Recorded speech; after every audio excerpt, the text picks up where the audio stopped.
Bang! Yeah, 713, don't step in this league, throwing rocks at the backboard.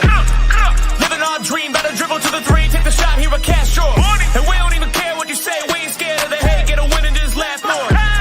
Stand in the paint, better clear out the way, hit the court with the black force energy. Every single week on a killing spree, you kidding me? You talk about winning with the epitome, you better be talking with peace and we locking the key on them. Know that it's rocking with Ryan and Donte, the drip guy, we beyond the gossip, the topics we talk on a pop, and we conquering the obstacles that we cross as a team. Shot from the seats, we the Rockets like Elon. It's the H-Town run down. Let's get started right now. Well. Another H-Town rundown, Houston Rockets basketball episode. And today we are the proud owners of a 48-win second seed. Who the hell saw us here? I'll tell you what, it was not me. I'm glad to be here, and we are joined today. Ryan and Donte, got my boys here, as well as AK as a special guest. Let's go in a circle here real quick. Ryan, man, what's good? How are you? And good to have you back. Man, I'm so glad to be back. I had good spring break last week. Just able to relax my mind a little bit. Still running Rocket stuff and still watching the game. So let's go. 48 wins. 48 on the road to what, 56? Oh, yeah. Well. Fine, on the road to Cooper Flag. All right. You know what? I'll take it. Cooper has been looking great. As long as the Suns lose, they have the hardest remaining schedule. So they have less wins than the Dallas Mavericks, but I'm excited. Donte, it's good to have you back, man. Another day, another beautiful Rockets podcast episode. What's going on, man? Man, what's going on, man? Like I say, man, we all be excited, bro, man. We in the second seed, bro. Our magic number, I think, is 3 now. So, man, hey, man, all that matters is to clinch that for sure playoff series. And I want to tell all the fans on Twitter, do y'all still want to trade Jalen? Y'all still want to trade Jabari? You want to trade all of those guys? Get those guys up out of here. So yeah, at the end of the day, man, we should be proud, man. I'm proud of these guys, man, the way they competed and they've been playing, bro. So like I say, we didn't predict the 7th seed. We didn't predict the 2nd seed. We predicted more like the 6th seed in playing wise, but we didn't predict this. So again, man, I'm just excited. Yeah. A lot to talk about and a lot to break down. AK, appreciate you jumping on again, man. We be having you on like all the time. You might as well just join the show at this point. What's good, man? I'm open to it, man. I'm anything concerning the Rockets, you can count me in. I mean, I am a Rockets propagandist after all. So yeah, I will push a narrative if I need to. Narrative of the day. Let's go. Narrative of the day. How about this? You ready? No. All right. Narrative of the day. Keep Fred VanVleet. Well, Rockets fans, I know we just started out. Donte coming out swinging, Ryan coming out swinging, and AK just came out swinging as well. All right, calm down. Hey man, keep the good old. Bro, he came out shooting that ish, bro. He's not even just swinging, dog. He is like John Moran. Hey man, you swing it if you got it. You know what I'm saying? Yeah. That's what he's talking about. Oh, guys. Beautiful Sunday afternoon, and it's looking like everything Houston over here. We got a lot to talk about between the Nuggets game, Atlanta Hawks, Utah, and then I'm going to talk about what has been working for Houston. As you see in the title, what's the source of Houston's magic? I'm interested in breaking that down and seeing what the guys got to say about that. And then finally, we'll talk about some Cam Whitmore and preview to the Suns game. And I think a lot of that's tied in together, believe it or not. So let's talk about the very first Denver Nuggets game. Unfortunately, we did lose this game. Yeah. No Jokic, no problem for the Denver Nuggets. We ended up losing 116-111, despite some solid play from our guys overall. Triple-double Şengün, Jalen Green, 30 ball. But Murray had 39, right? So it kind of is what it is at this point. AK, man, start us off. What did you see about this Nuggets game, and how in the hell did the Nuggets without Jokic win? I think the matchup changes when Jokic is not there and you replace Jokic with DeAndre Jordan. They play a little bit differently. Yeah, they still move the ball around a little bit more. However, I think defensively is kind of where they, improve a little bit, especially with, DeAndre Jordan having a guard Alperen Şengün. Şengün did his damnedest, but DeAndre Jordan is a big grizzly bear, man. So he's still a beast on defense. He's a little old, but he's still a beast. He's still a monster. So he slowed down Alperen Sengun enough and made him less impactful enough to where the Nuggets were able to pull it out in the end. Offensively, though, on that end, because Jokic was not there, other people, not that Jokic is a ball hog or nothing, but other people were getting a little bit more different opportunities. And Jamal Murray is one of them guys, man. Keep telling y'all, Jamal Murray, one of them guys. To me right now, if you ask me, he's probably the best player in the league right now that has never been an all-star. Jamal Murray is that dude. He is a bad dude, a bad man. When he get hot, there's nothing you can do about it. So you mix that in with a little bit of lack of focus from the Rockets because they didn't see Jokic, and game like that, Jamal Murray get hot. DeAndre Jordan in his limited minutes still having an impact. There it is. Yeah, there it is. Look at Jordan, bro. He had a double-double. This is his first start since the Nets, right? 11 points, 15 boards, dude. And then bringing it down to us. Look at our percentages, dude. Ouch, man. Three guys cannot all shoot under 40% in a game that isn't necessarily a must-win, but it would have been nice to have this win over the Nuggets. We'd be sitting at 49 instead of 48 right now. But yeah, you broke that down pretty well. Donte, do you have anything else to add from this game? Talk a little bit about the inefficiency, please, because my goodness. Well, we missed 12 free throws, 64%. We wanted to, goddamn, we I don't know how many times we missed double-digit free throws this year, or shot 64, under 60 or 60% from the line. We do that consistently. We're not going to win many ball games doing that. The Nuggets were more efficient than we were. They were 10 of 21 from the three, 47%. We shot 32% from the three-point line. The Nuggets also, like AK said, other players were able to get involved. They did move the ball around a lot. The Nuggets had 28 assists. And, Jamal Murray, dude, again, that dude was just making every shot, bro. And then when we tried to send a double team at him, he was still able to create and make shots. He was just that hot that night. We just had no answer for him no matter what we did. DeAndre Jordan, got 15 and 11. Michael Porter was able to score, was able to step his game up with 17. But that third quarter that they had, that's what won them pretty much the ball game right there. Fred VanVleet had his best game of the season in Miami, and he couldn't shoot a wet paper bag in this game wide open. It just seemed like when Fred VanVleet had one of those games, man, then the very next game, he found a way to can't shoot for some reason. The very next game, man, he went 2 for 12, I believe. Yeah. Look at him. Hey, man, but like I said, shooting my narratives down, bro. Yeah, man, my bad, man. But I like Fred. I'm all in for getting Fred back. He's our leader. He keeps the offense in control. But that we did needed every bit of those 37 points versus Miami. But golly, come in at home against Denver, and then he had a lot of open opportunities. The shots that Fred was shooting is not bad. It just he just wasn't making. They were mostly pick and roll shots or wide open shots, and he just wasn't making them in this game. Jalen Green had 30 points. He started doing things late in the game, but that third quarter kind of actually killed us, man. It kind of actually killed us. They got out to a big lead in third quarter. I believe the lead was up much as 19. They were up much as 19 in this game, and that all comes in the third quarter. So, we didn't get the third quarter started out right. The Nuggets started off on an 8-0 run immediately in that third quarter, and that third quarter kind of lost. We lost focus in that third quarter. Third quarter lost us this game, and Jamal Murray was just, he put the Nuggets on his back, man. So just got to give credit to Jamal Murray and the Nuggets. They also played very solid defense and made Alp work too, even though he had a triple-double in this game. But again, you just got to give credit to the Nuggets. They wanted it more. I believe they came in struggling too in the game without Jokic being out there. So it was a big game for them. We coming in hot on a 10-game winning streak. They coming in struggling, and you have to have a feeling that, this Nuggets team is really still a solid team without Jokic on that team, and it allows everybody to get a lot of opportunities.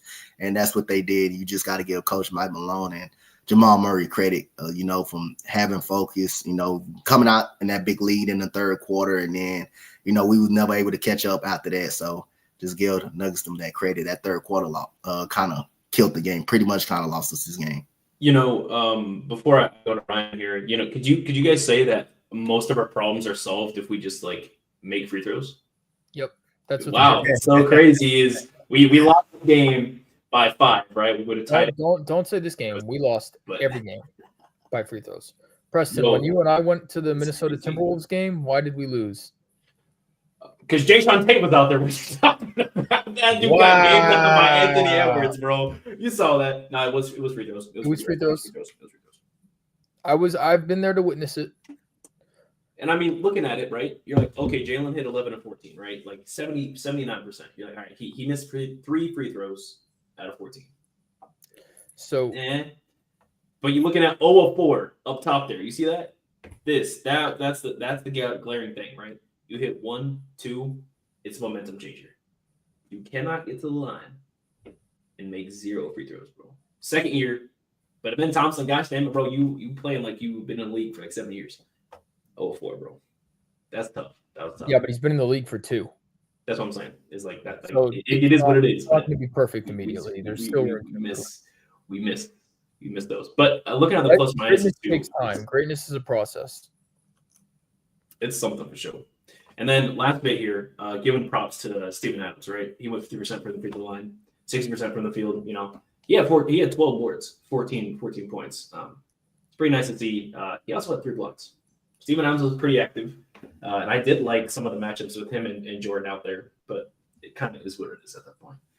Any last bits from this Nuggets game before I move on and get this thing on my face? I'll just say this was just one of those games. We didn't shoot well. I think that's kind of just what changes the game for us. I think if we were shooting well, we would have won. I mean, all of our shots were good looks for the majority. And so to the viewers watching this and listening, don't trust a narrative that's pushed out by a propaganda channel. Wow. What? A lot of shots fired at me, bro. We on the same side. I'm a fan of Fred VanVleet, but I just feel like it needed to be said after what you said about your propaganda.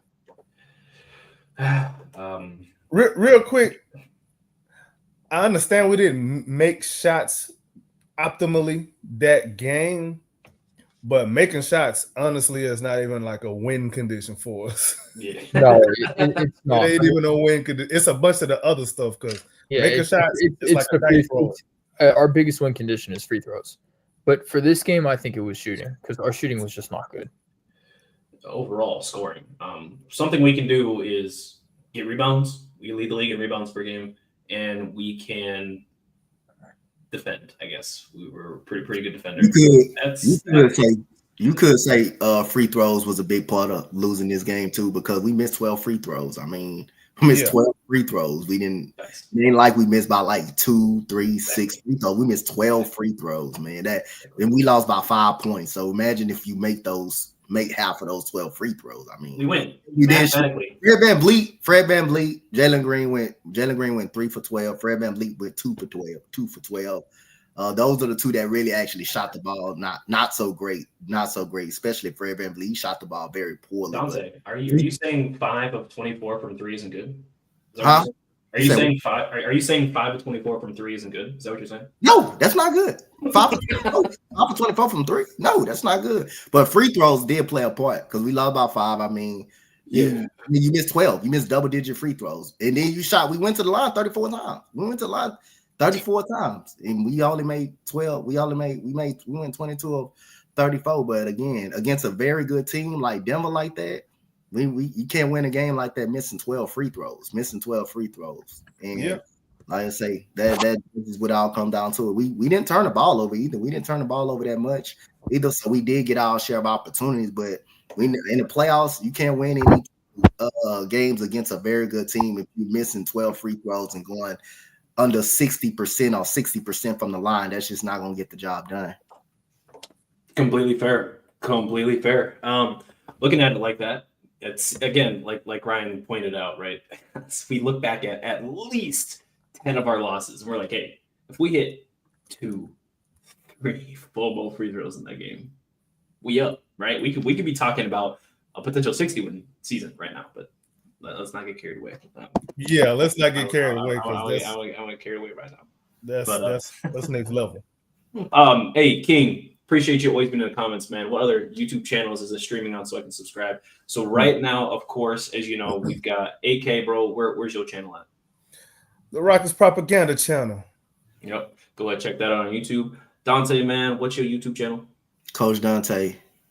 Check that out. Right, we right there. Of course, a Rockets Round Robin account where all four of us plus a slew of other hosts do occasionally appear on. Right, we need to run some more of that. By the way, that's on us. We need to run some more of that.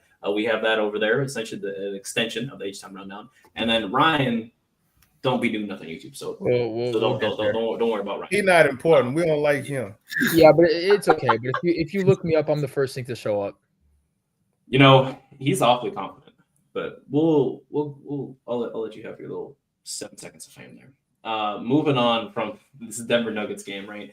We lost that. It kind of is what it is. Ended our 10-game win streak there, so we're in 11 games played. We're 10-1. Moving on to the Atlanta Hawks, which was a much better game, a little bit more grit and grind at times. The final score does not tell you though how we ended up winning this game, 121-114. Pretty good defense. Is the first thing I want to say. Just nice overall. A lot of good plays too. Şengün had 18 points on 19 shots. Jalen ended up having a nice 32 piece on 24 shots.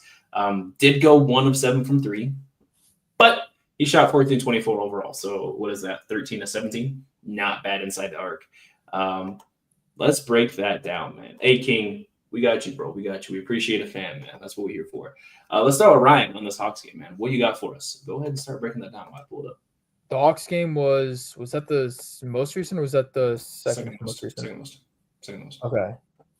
Oh, I'm trying to think about that game. So I'm going to have to go back and look at my article here quickly. Oh, boy. No, I wrote the game recap for this, so I was super locked in on the Hawks game. I'm kind of blanking on it for some reason. So go to Donte. I'll have my article put up here in a second. Donte, man, since he's not ready to go, bro, can you break down this Hawks game for us? I'm disappointed in you, Ryan. All that mess you talking, you want me to man. You could be a die-hard Rocket fan, and you can't. You like not. It's been a long day. Yo, no. Hold on. Hear me out. I got 3 projects due tonight. I have 2 quizzes and more homework assignments. It's been a long day. This man talking about it's a hard day. He just living the regular life of a high schooler. But anyway, continue.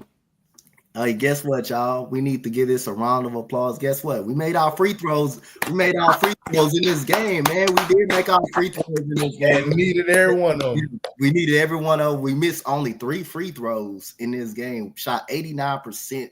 Our best shooting performance from the free throw line throughout the season.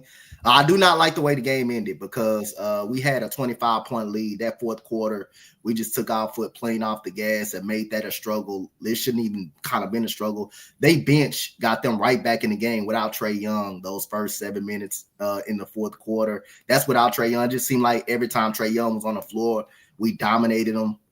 We was blowing them out. Then he take Trae Young.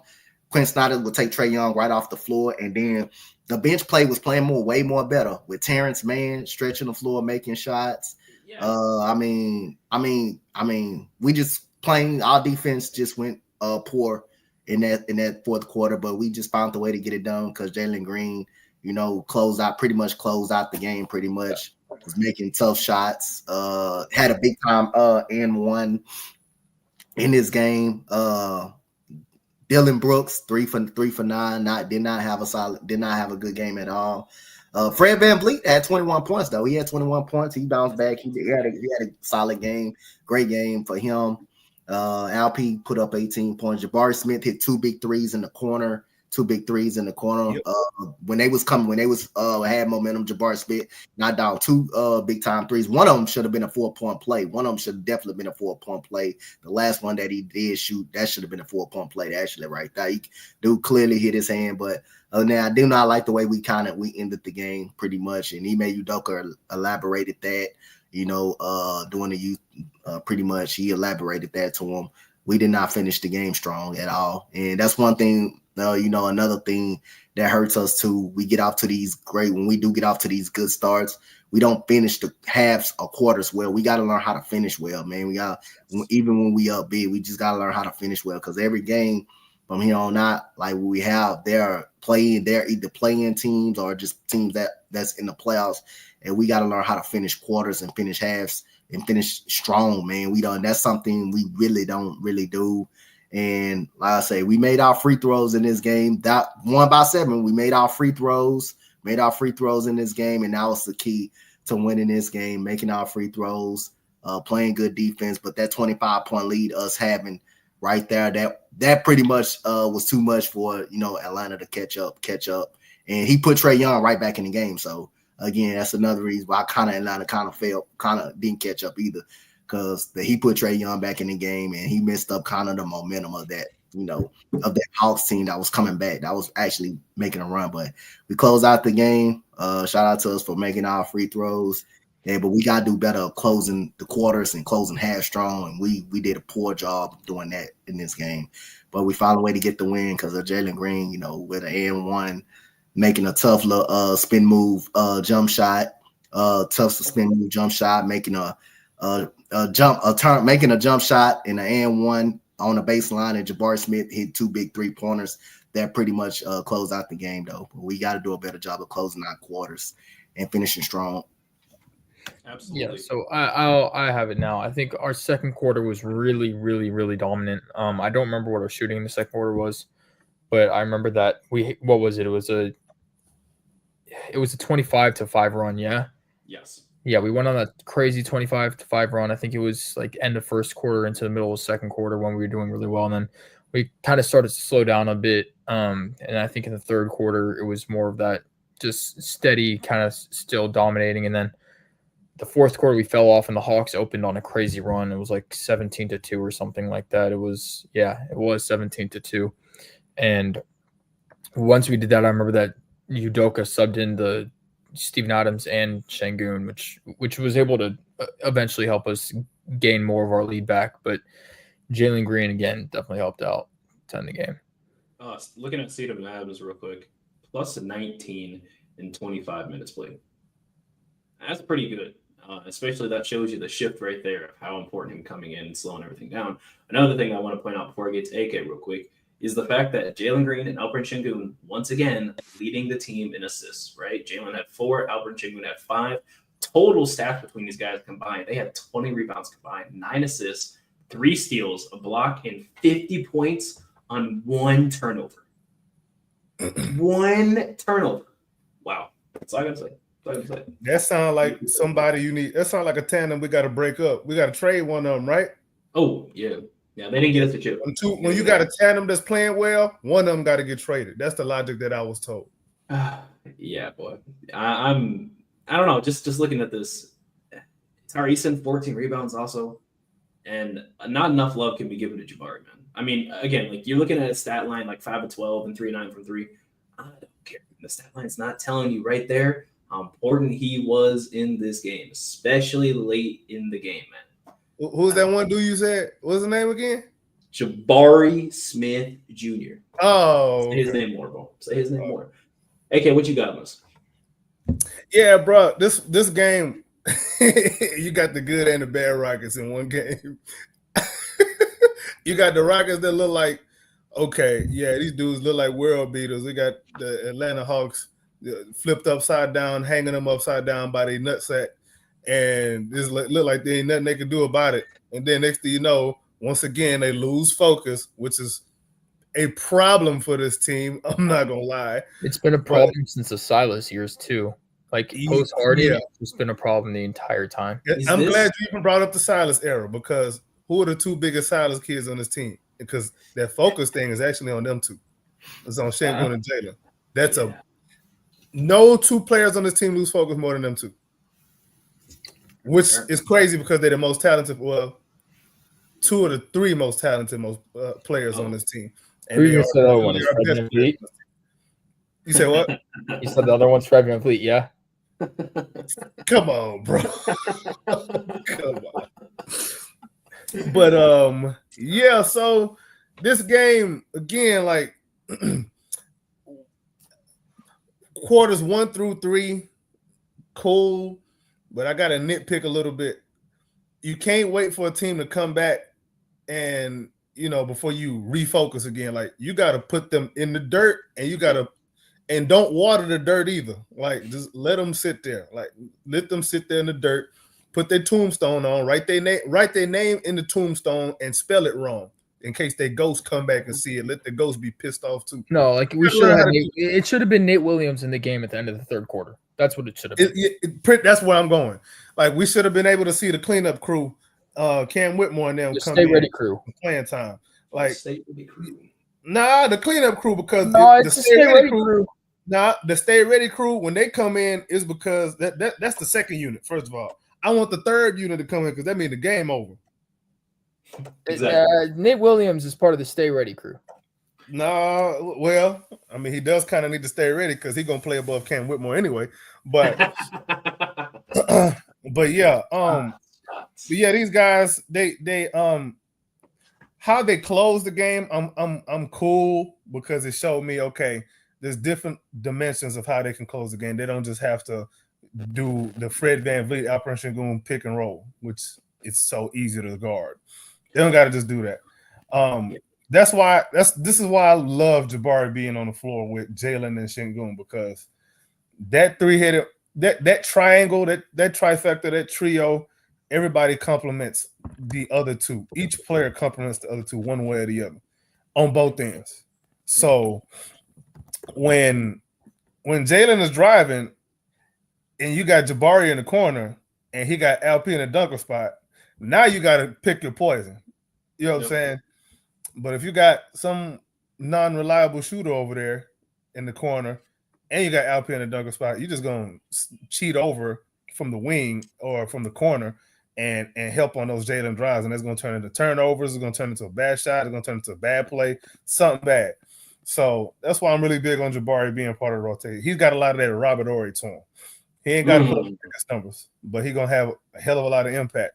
I'm just making sure that you're not arguing about Jabari being in the rotation. Like, he's not going to be in the rotation, right? Why would you say that?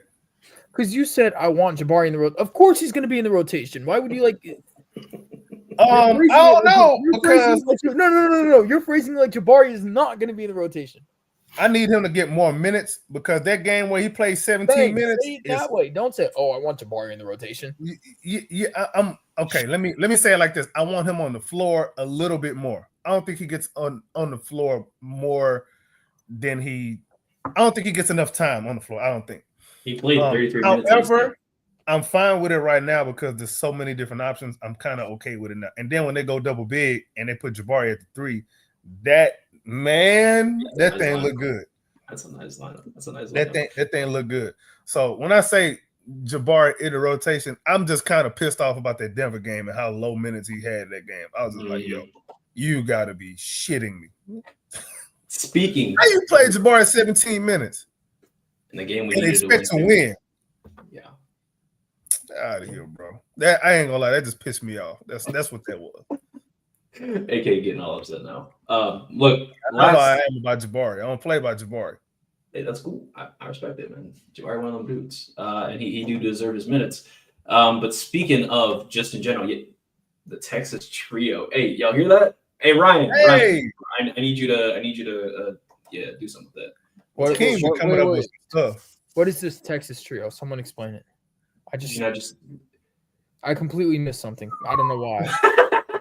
All right, we moving on. Yeah.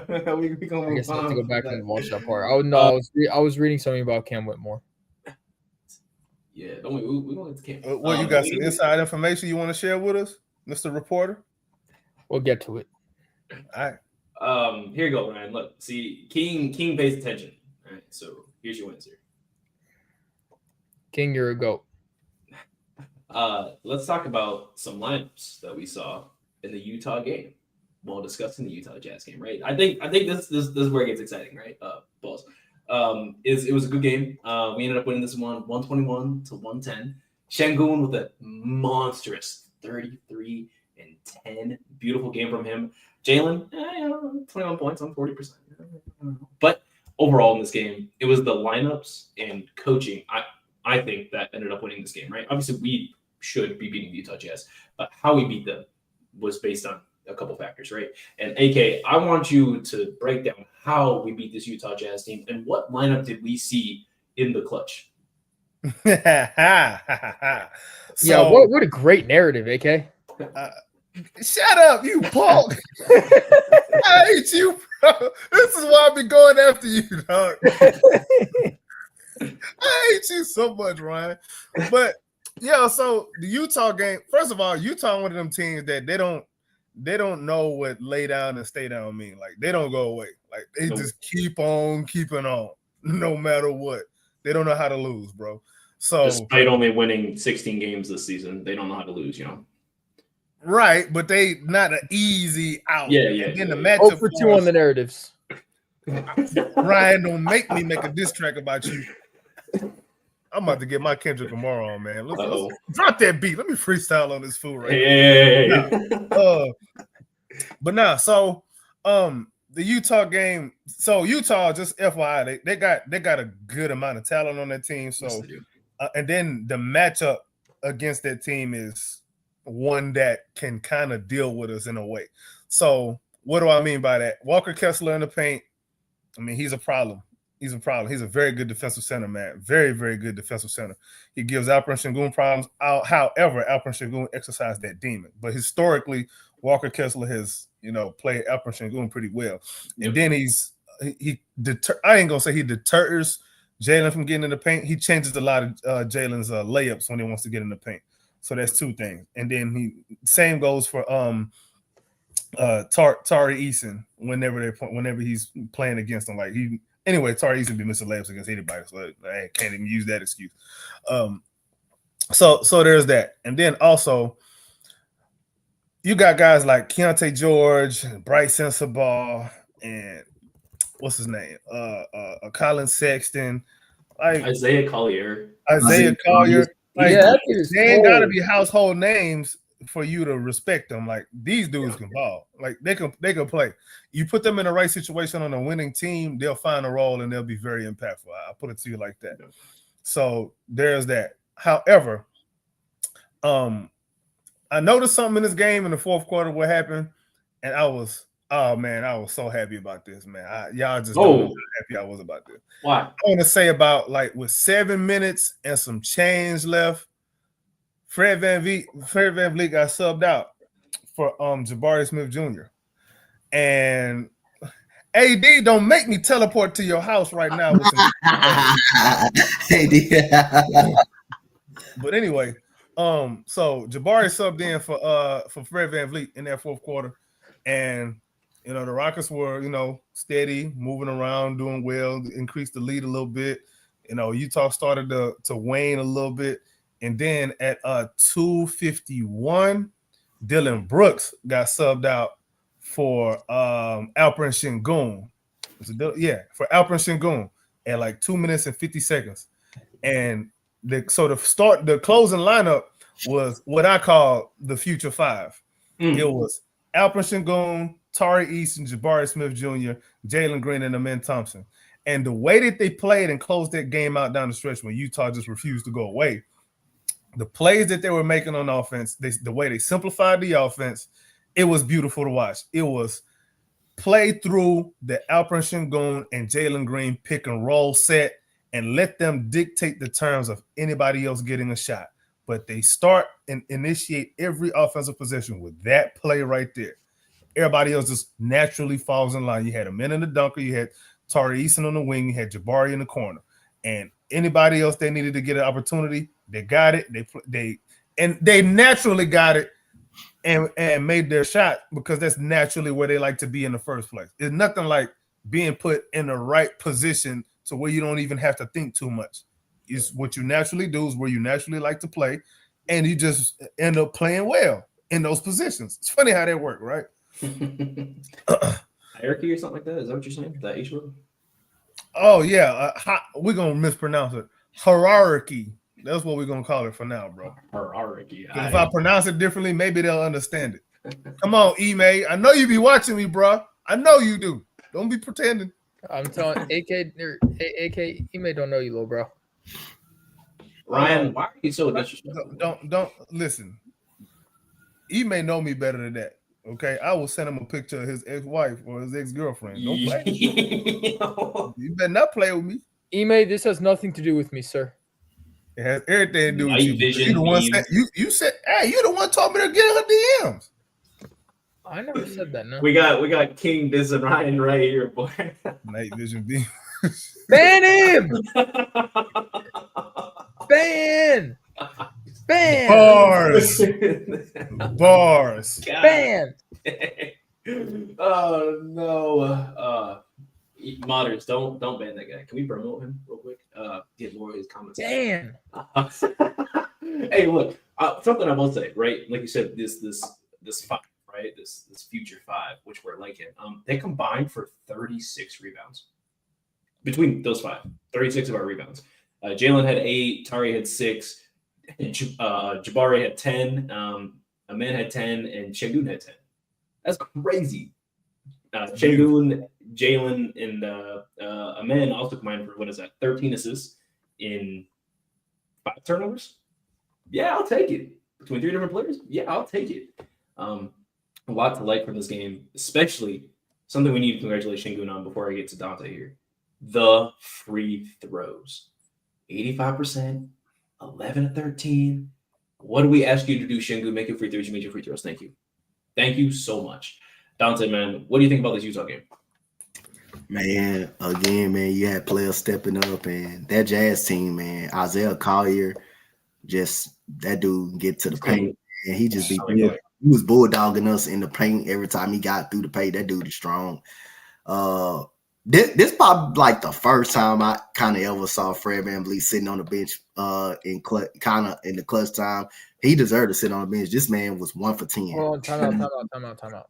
What? This wasn't the first time this might have happened. This is the first time this happened. Yes, like that's what I said. That's why I brought it up. It's probably the first time I saw him as a Rocket sit on the bench in clutch time, and it was rightfully so because again, this man was 1 for 10 and couldn't make a shot.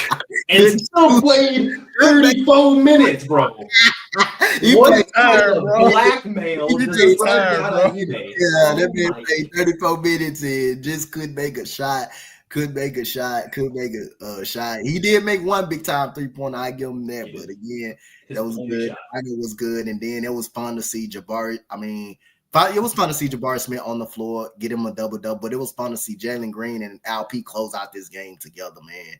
That pick and roll was devastating. It was a play that I think Jalen Green and Alp was running a pick and roll. Jalen Green gets to the rim on Walker Kessler was guarding him. He was able to stop Walker Kessler, like jumps into him, and Jalen Green ends up making a tough layup. This should have been a foul, because he hit him and he came down on him. He actually came down on him, and Jalen Green was actually, able to finish right now. And then on a fast break, you saw LP just a shot came off the back of the iron. You can see him just go up and tip the ball in and get fouled. But man, he was just working over guys. He was just working over what was that center name? Filipowski. Oh, Kyle Filipowski. He was fooled down the stretch. Yes, man. He was just working that dude over. I like golly, I felt bad for Filipowski, man. He was just working him over, man. So that lineup was really good. Thompson, 15 and 10 was really good. Had a chase down block in this game. That was very impressive. Oh, guess what, Ryan? Your favorite player played well. It's part of the Stay Ready crew. Jock Landale, guess how many? 10 points. He played well in this game. He was ready. He was ready to come out the bench. He contribute. Even though I do still I want him out, but like I say, I got to get credit for credit. He played well. He played well in this 14 minutes, 10 points in this game. I've apologized multiple times. You know what? You already apologized. Where does this apology come from? This apology isn't coming from anywhere. I'm just saying he played his role that he needed to, except he was still terrible on the boards, and he's like 6'11". Hey, he had 10 points in the game. He couldn't get any boards. Jalen had 8 of them. Jalen got the boards for him, but Jalen shouldn't have to. It didn't matter if he didn't get any boards. He had 10 points. We get upset. We get upset. Who getting the rebounds? It's not that Jalen had. I'm just saying, Jock Landale is 6'11". He shouldn't be fighting over a 5'5" point guard for boards. He had 10 points in the game. It don't He had matter. 10 points. Rebound. Great. It's a team. Where are the rebounds? He's 6'11". It's not a team though. Everybody was getting in Right? that game. No, I'm not like I'm not mad at it. I'm just saying like I want to see more rebounds from Jock Landale at his height if he's going to be in the paint more. That man don't play much. You expect that man to get a double or something? That man ain't. No, I expect at least 2 rebounds. Two. You expect with Jalen? He had 3 rebounds. He had 3 rebounds. I'm saying like consistently, like Right. He averages 3 points a game. There's your 3 right there, Ryan. You're welcome. It's the game.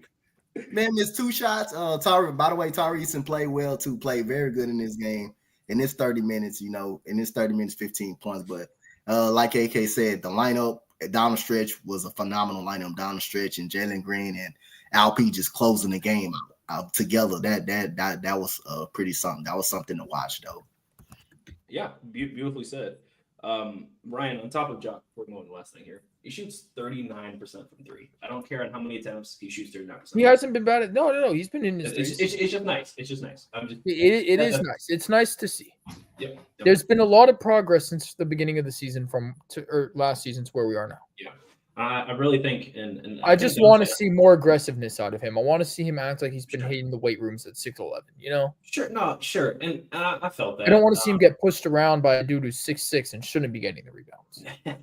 I agree. I also think those guys are playing a little bit harder because they're fighting for contracts versus Jacques. He's got 2 years left on a 4-year deal. He's kind of not worried. He's making 10 million, 8 million. But I hear you. I do want to say that before I get to Ryan specifically on this game, I'm just kind of looking like just up and down here. KJ Martin played against us because he plays for Utah, and I was trying to look for like photos, the HD photos, right? Whoa! Bro took that so personally. Oh no. Yeah. So like KJ Martin was here, right? And I was like looking to see like what photos they had from the game, right? On Getty Photos, right? And they had just one photo of him. And this one photo of him in a Utah Jazz jersey against us was him walking. No highlights. KJ, if you just stayed quiet, you'd be playing for a winning team right now. Just putting that out there. I'm just putting it out there. You just want to just stay quiet. Wait for your That's role. his daddy running his damn mouth. Get in his head, man. Get in his head. You know who else does that? LeBron. Anyway, Ryan here. Let's talk about I know I had to take a shot at LeBron. He was here. Let's talk about this Utah game, man. End it off for me. What were your main thoughts about this game? I mean, like AK said, just Fred VanVleet sitting out 10 the game. Some things just make me happy, make me smile, and that was just one of them. Yeah, beautiful. I mean, there weren't really many takeaways from this game. I think we kind of just got what we should have had. This was one of those, we're going to win games, or like we have to win. I agree. And we just got the job done. Yeah. Again, I'm just Fred VanVleet, 1 of 10. Can you imagine if we won a game and Jalen shot 1 of 10? You know what it looks like? Do the sound. Cue it. I got to get guys. I was ready for it. 1 second here. KJ was gone regardless. Shout out Jock. Hey. Yeah, I know, bro. I know. We need to fix this. I don't have to move my head this way. I understand it. But speaking of, I gotta cue the sound now. That's bigger than the logo. That's just crazy. If Jabari Smith shot 1 of 10, people want him gone. People want him gone. If he shot 1 of 10, that means he 1 for 10. They gonna want him gone. Here we go. I got it. He gone. That's what all the other Rockets community was saying. They gonna want that man gone. Jabari. He gone. Jalen. He gone. Yeah. What did Kevin Gates do? Kevin Gates did like he gone. Huh? Ryan Diamond, he gone. Oh man. See, I told you. When Jay Sean Tate, I just do something AK doesn't know how to do. Hey, remember, play my role. Press. If Jay Sean Tate don't ever be gone, we gotta play that. We gotta play that. We do. We will. We will for Tate, bro. But it's not going nowhere. He is a franchise ambassador. Okay, he's one of the locker room leaders. Jay Sean Tate. Vet. Fair. Fair. Hey. He's Oh, well, okay, yeah. he's No, Jason Tate is like the what's it called? Like the James Harden pity prize on our team. We don't have Harden anymore, but we had Tate with him, so that's why we have him now. hey LeBron. We're all good. We got Ben But Simmons. no. That's no disrespect. That's no disrespect to Jay Sean because I'm actually a fan of Jay Sean. Minus his shot again last year, I think it was against the Nets. Oh yeah, we all remember that. But you know what? Jason Tate has proven himself worthy this year. 80. Why? Barely play. Why you cause so much hate, bro? Why so much negativity? Just uncopious amounts of. I've been wanting Jay Sean gone by like 2 years ago. Like 2 years ago, and he's still on my team. I'm happy to keep him. I will say that Not if for he's the gone, long run.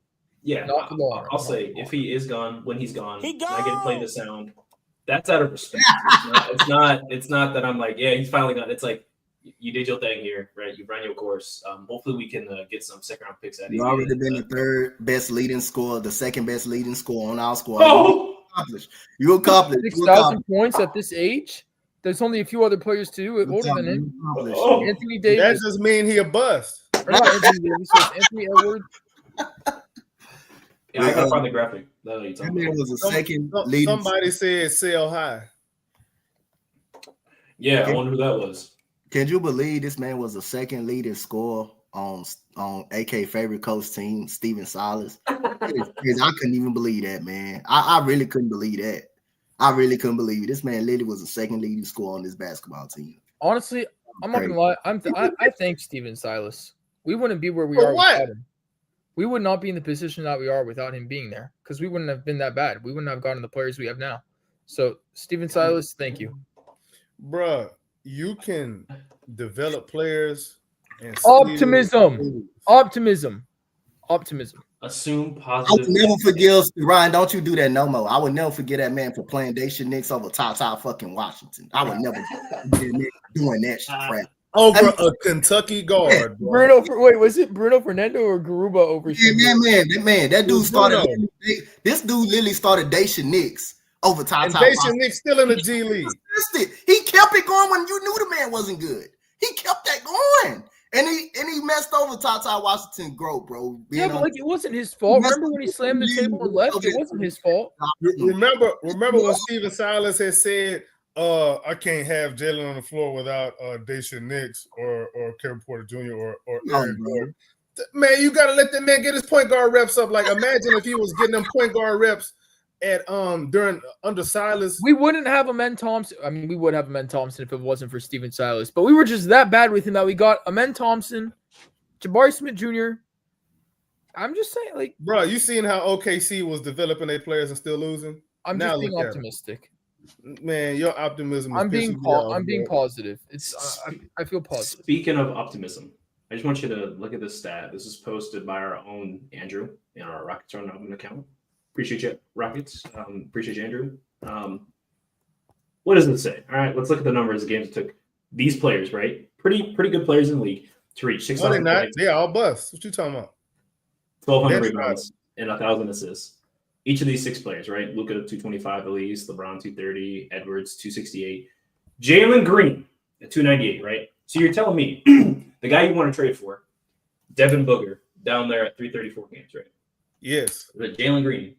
Mm-hmm. Interesting.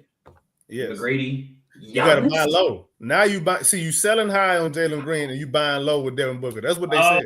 Ooh, gotcha. Okay. Yeah, that's what they said. So, and you get to pay Devin Booker like $100 million more than Jalen Green. Oh no. Yeah. Okay. It's always better to pay players because he campaigning for him. He campaigning for Steven Silas. I don't want Steve Kerr as our coach, and there's a lot of things I would rather do than have Steven Silas as our head coach. But I think that Steve Kerr is our head coach. I want Udoka. Don't get me wrong. Bro, let me finish. Hey, bro, you gonna cancel him on the IR with us? That's what I'm talking about. Adults are here, and it's just done. And get him out of here. Hell no! Don't let me even get the thought out. Just let me get the thought out. If Steve Kerr was on the market when Udoka was, we would have probably gone with Steve Kerr. No, we wouldn't. Yes, we would have. Yeah, we absolutely would have gone for Steve Kerr if he was on the market. We went. Don't you know how long it took us to get? I'm really glad that we got Udoka. I love Udoka. I'm a huge Udoka supporter.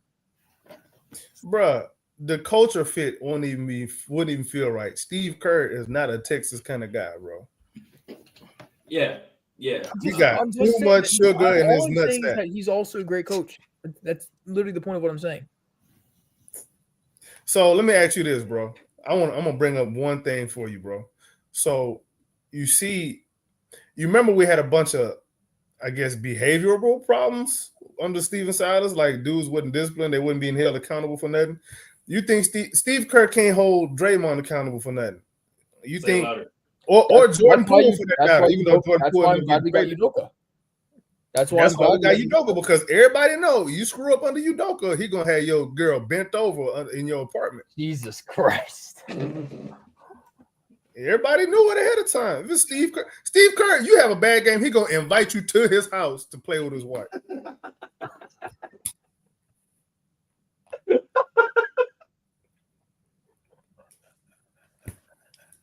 You can't deal with another softie in our Absolutely not. With that. You need discipline and structure in this organization. That's what he made Udoka. You knew what you was getting the moment we grabbed him. You knew what you were getting into. A man that demands respect every turn.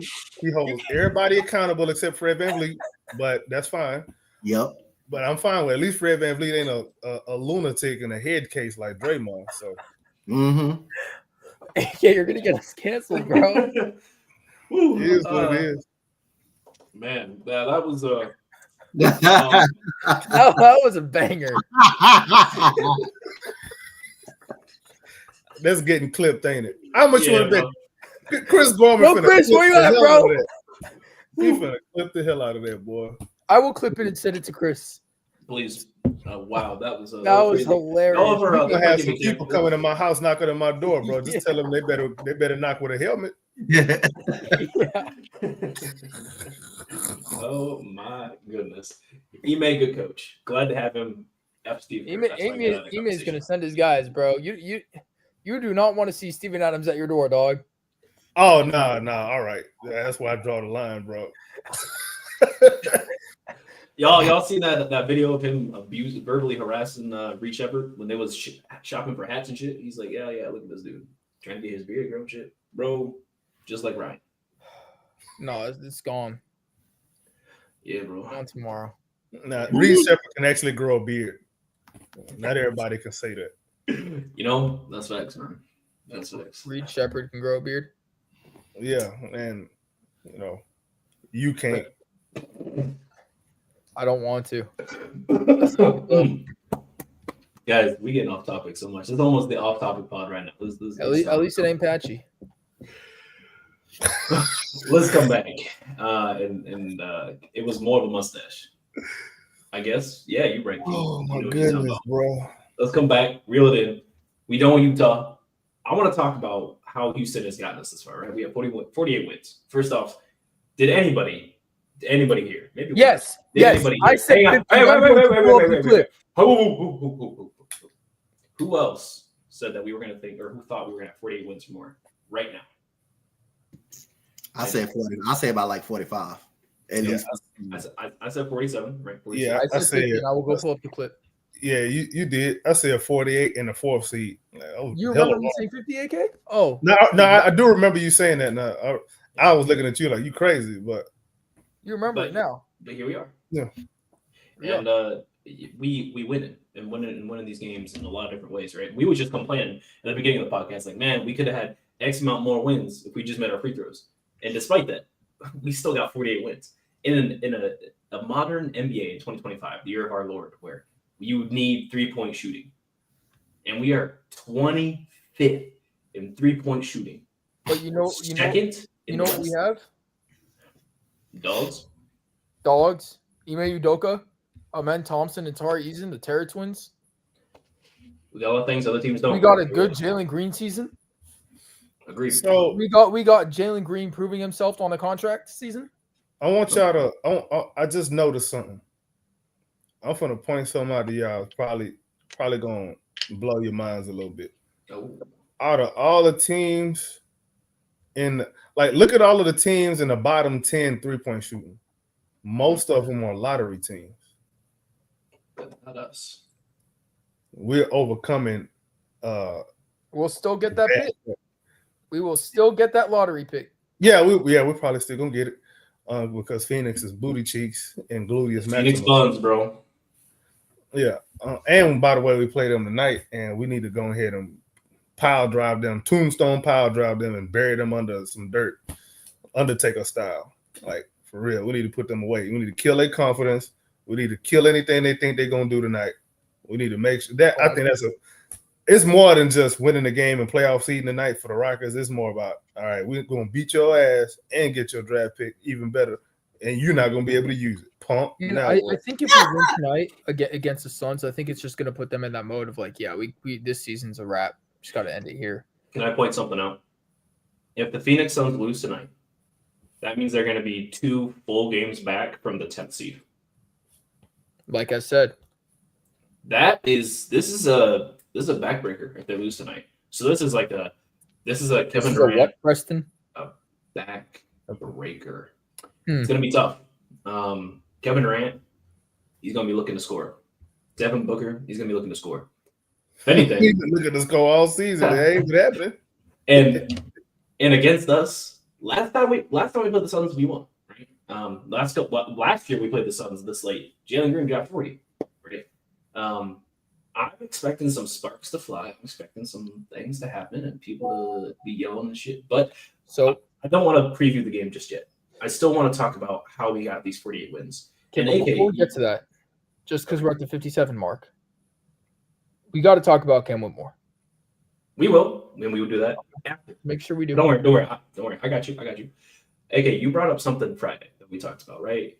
It was something stats that we do a lot, right? We don't allow a certain kind of stat. Right? And I want you to coin that term right now. Yeah, so the Rockets are very good at limiting the other team's hope stats. What are the hope stats? Things that give the other team confidence when they ain't got no business having no confidence against your ass. What are they? I'm gonna list them out. Offensive rebounds. The Rockets ain't giving you a lot of that. Fast break points. The Rockets not giving you a whole hell of a lot of that. What else we not giving up? We really take you out of even taking 3-point shots.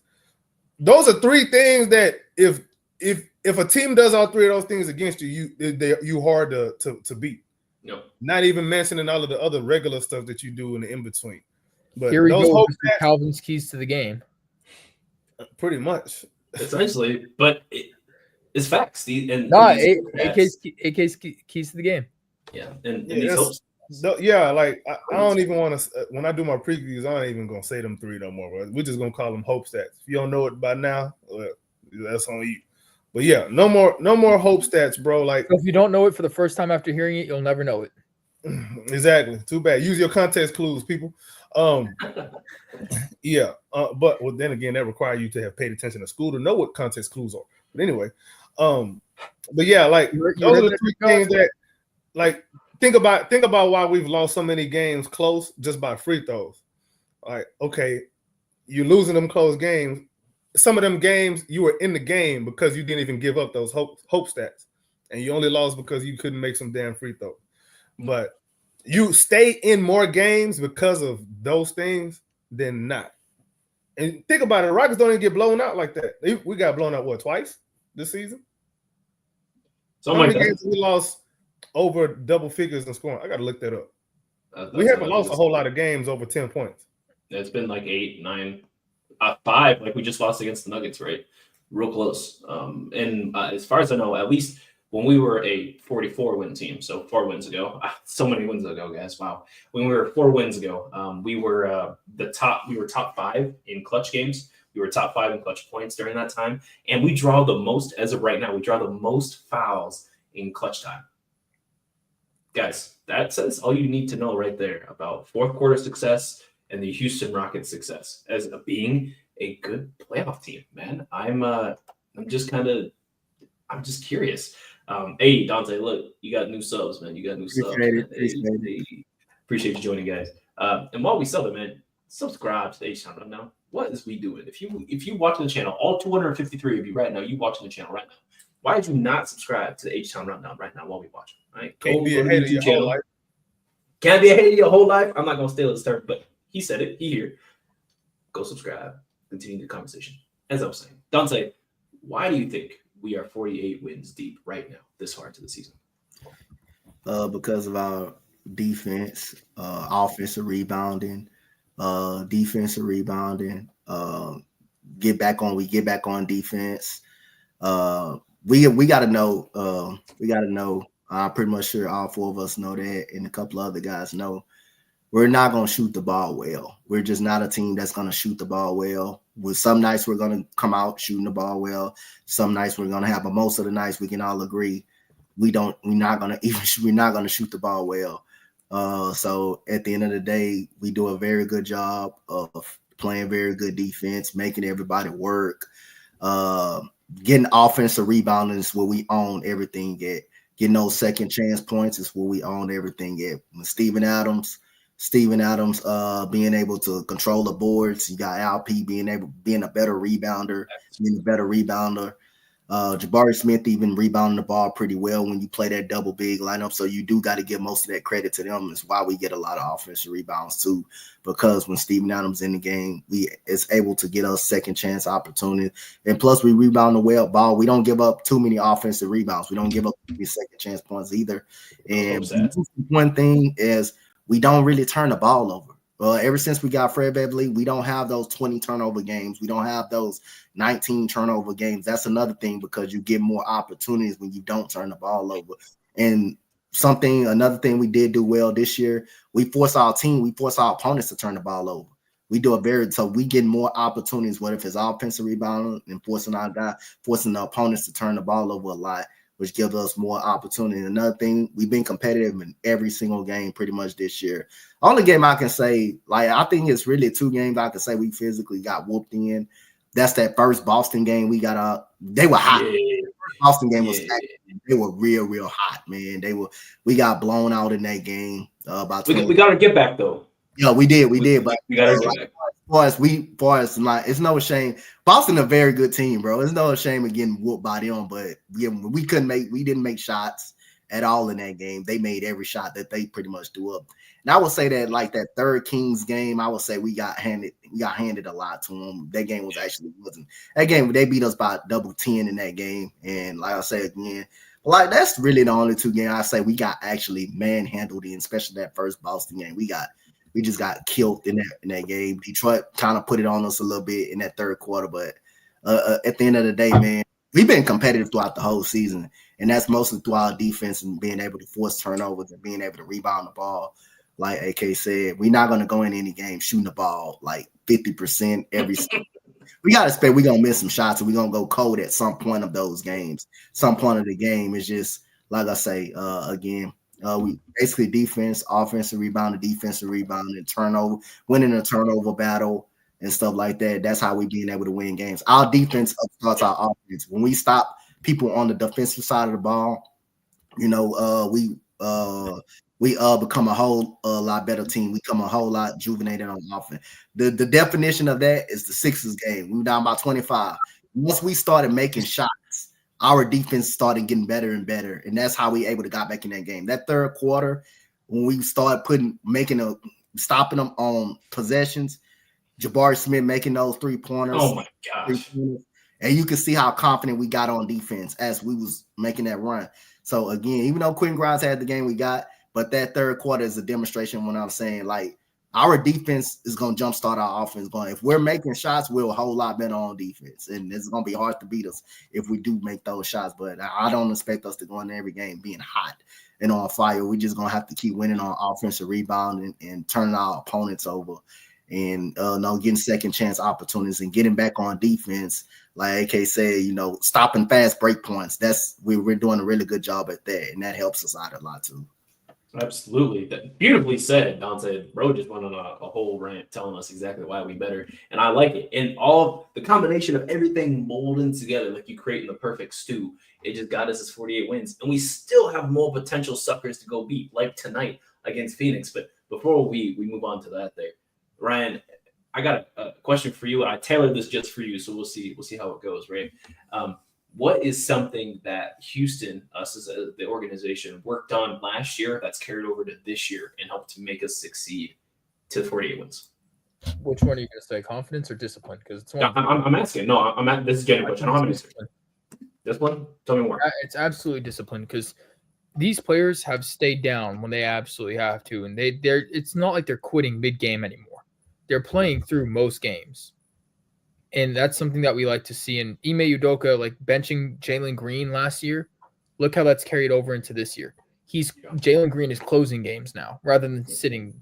Almost every game, right? And the only reason he's sitting on the bench this season is because we're blowing him out by 50. But continue, please. Exactly. That's what I'm saying. I think our players are just a lot more disciplined. They're more grounded. I also think that we hit the injury bug at probably the worst time for us.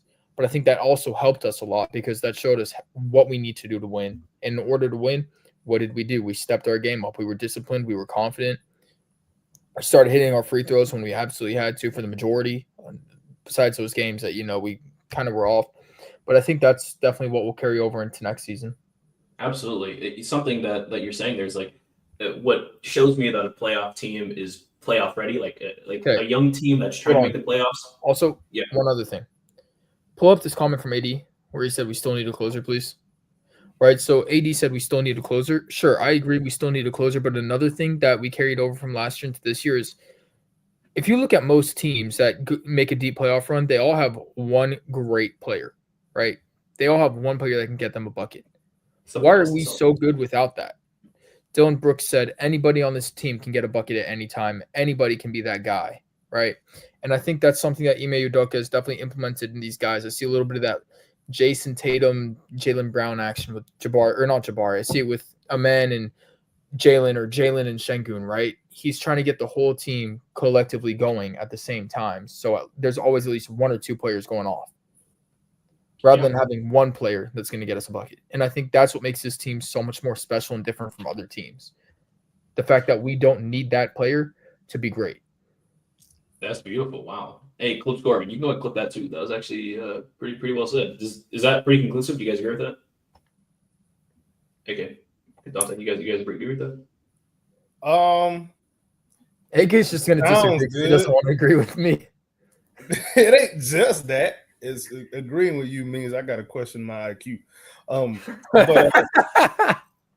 But nah, I think it sounds good when you hear it, but in reality and in practicality, that is a communist offense, bro. Yep, and we've talked about this, but I'm actually a believer in this communist offense. It's got us 48 wins. I'm just gonna say that. It's maybe we don't know what it's gonna look like. It's got us. I'm gonna bang on that. We get 53 wins this season. For what it is right now is cool for now. At some point, somebody got to let their nutsack drop. Oh, it's gonna be next season that we have a score on our team. I'm just saying for this season, it's working really well. We're not talking about. Hold on. Time out. We're not talking about next season. The question was, how did we go from last season to this season and what got better? Oh, well, in that case, yeah, okay, cool. Fine. You win, communist. Look, he's wearing red. He already knows. We're going to start speaking Russian or Chinese here in a second. No Yao Ming. But look, that hat, Ron. Let's see what's in front of that hat, Ryan. Expose yourself. Oh, no. He won't turn around. He's refusing. Oh, no. Oh, okay. Woo! Everyone in the comments just took a deep breath. Oh, man. Something I will say, right, is yes, collectively, at some point, we will need these things, right? But yeah, right now, what's working? Don't fix what ain't broke. It's how many when we lost our guys right during the regular season, and we were having these injuries at the worst time and facing some really tough teams. Jesus fucking Lord! I just wanted to say this, but no, AD just got something to say about Ryan. AD, drop in the comments if I'm allowed to say something back, bro, because I got something right now. Bro. And it ain't gonna be nice, dog. Ryan's gonna drop something. I don't know if we're gonna like it. Look, I will say this though.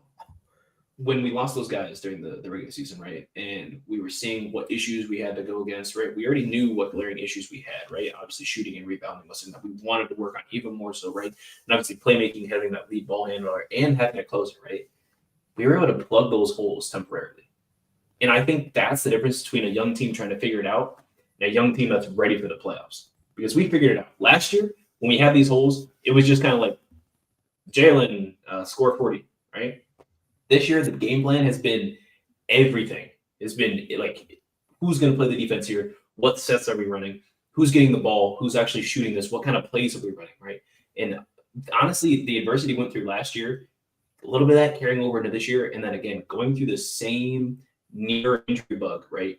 Regardless if we won or lost. I'm not looking at the direct correlation of the game, but how we played when we didn't have those guys. And that's where we find the success. That's my opinion. But the improved IQ, facts for me. Facts. Hella improved IQ. Absolutely. Last bit here before we move on to previewing the Suns, right? I know we at an hour 10, and I appreciate all 280 of you that have stayed, man. Thank you. Last bit here that we want to get to before we preview the Suns game.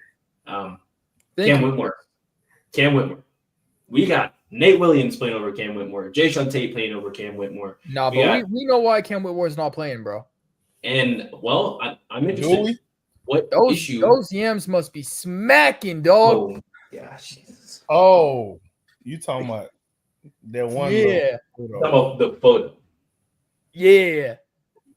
The photo. I mean, Cam Whitmore low-key. The infamous. Cam Whitmore Yeah, they don't like us. Yeah. They are not like Cam Whitmore. That's crazy. Cam Whitmore was on the bench, received his 6th DNP. There's a phrase. I don't know if you've heard this phrase before. It somehow doesn't correlate to being on the court, but it should. The phrase is game is game. Said, I'm not sure if you're familiar with this form. He gone. Get out of here, bro. I don't even know what to how to feel about that. But it is what it is, right? Whatever Cam Whitmore's off the court antics, I don't know if that's affecting what he's doing on the court, but it's got no. The reason he's not playing is because of his off the court antics. That's the only reason he's not playing. What kind of antics? Hold on. What kind of antics? He is one of the most talented players on this roster. If he could improve his defense, he would be one of the guys. He would be. Send him over to Phoenix for Kevin Durant and the picks. If that's what we do next season, hear me out, AK, just hear me out. If we're not going to play Cam Whitmore at all, and he's just going to be on the bench, why don't we just do it? Why? If we're just going to have him on the bench and never play him, pull the trigger and just make the trade.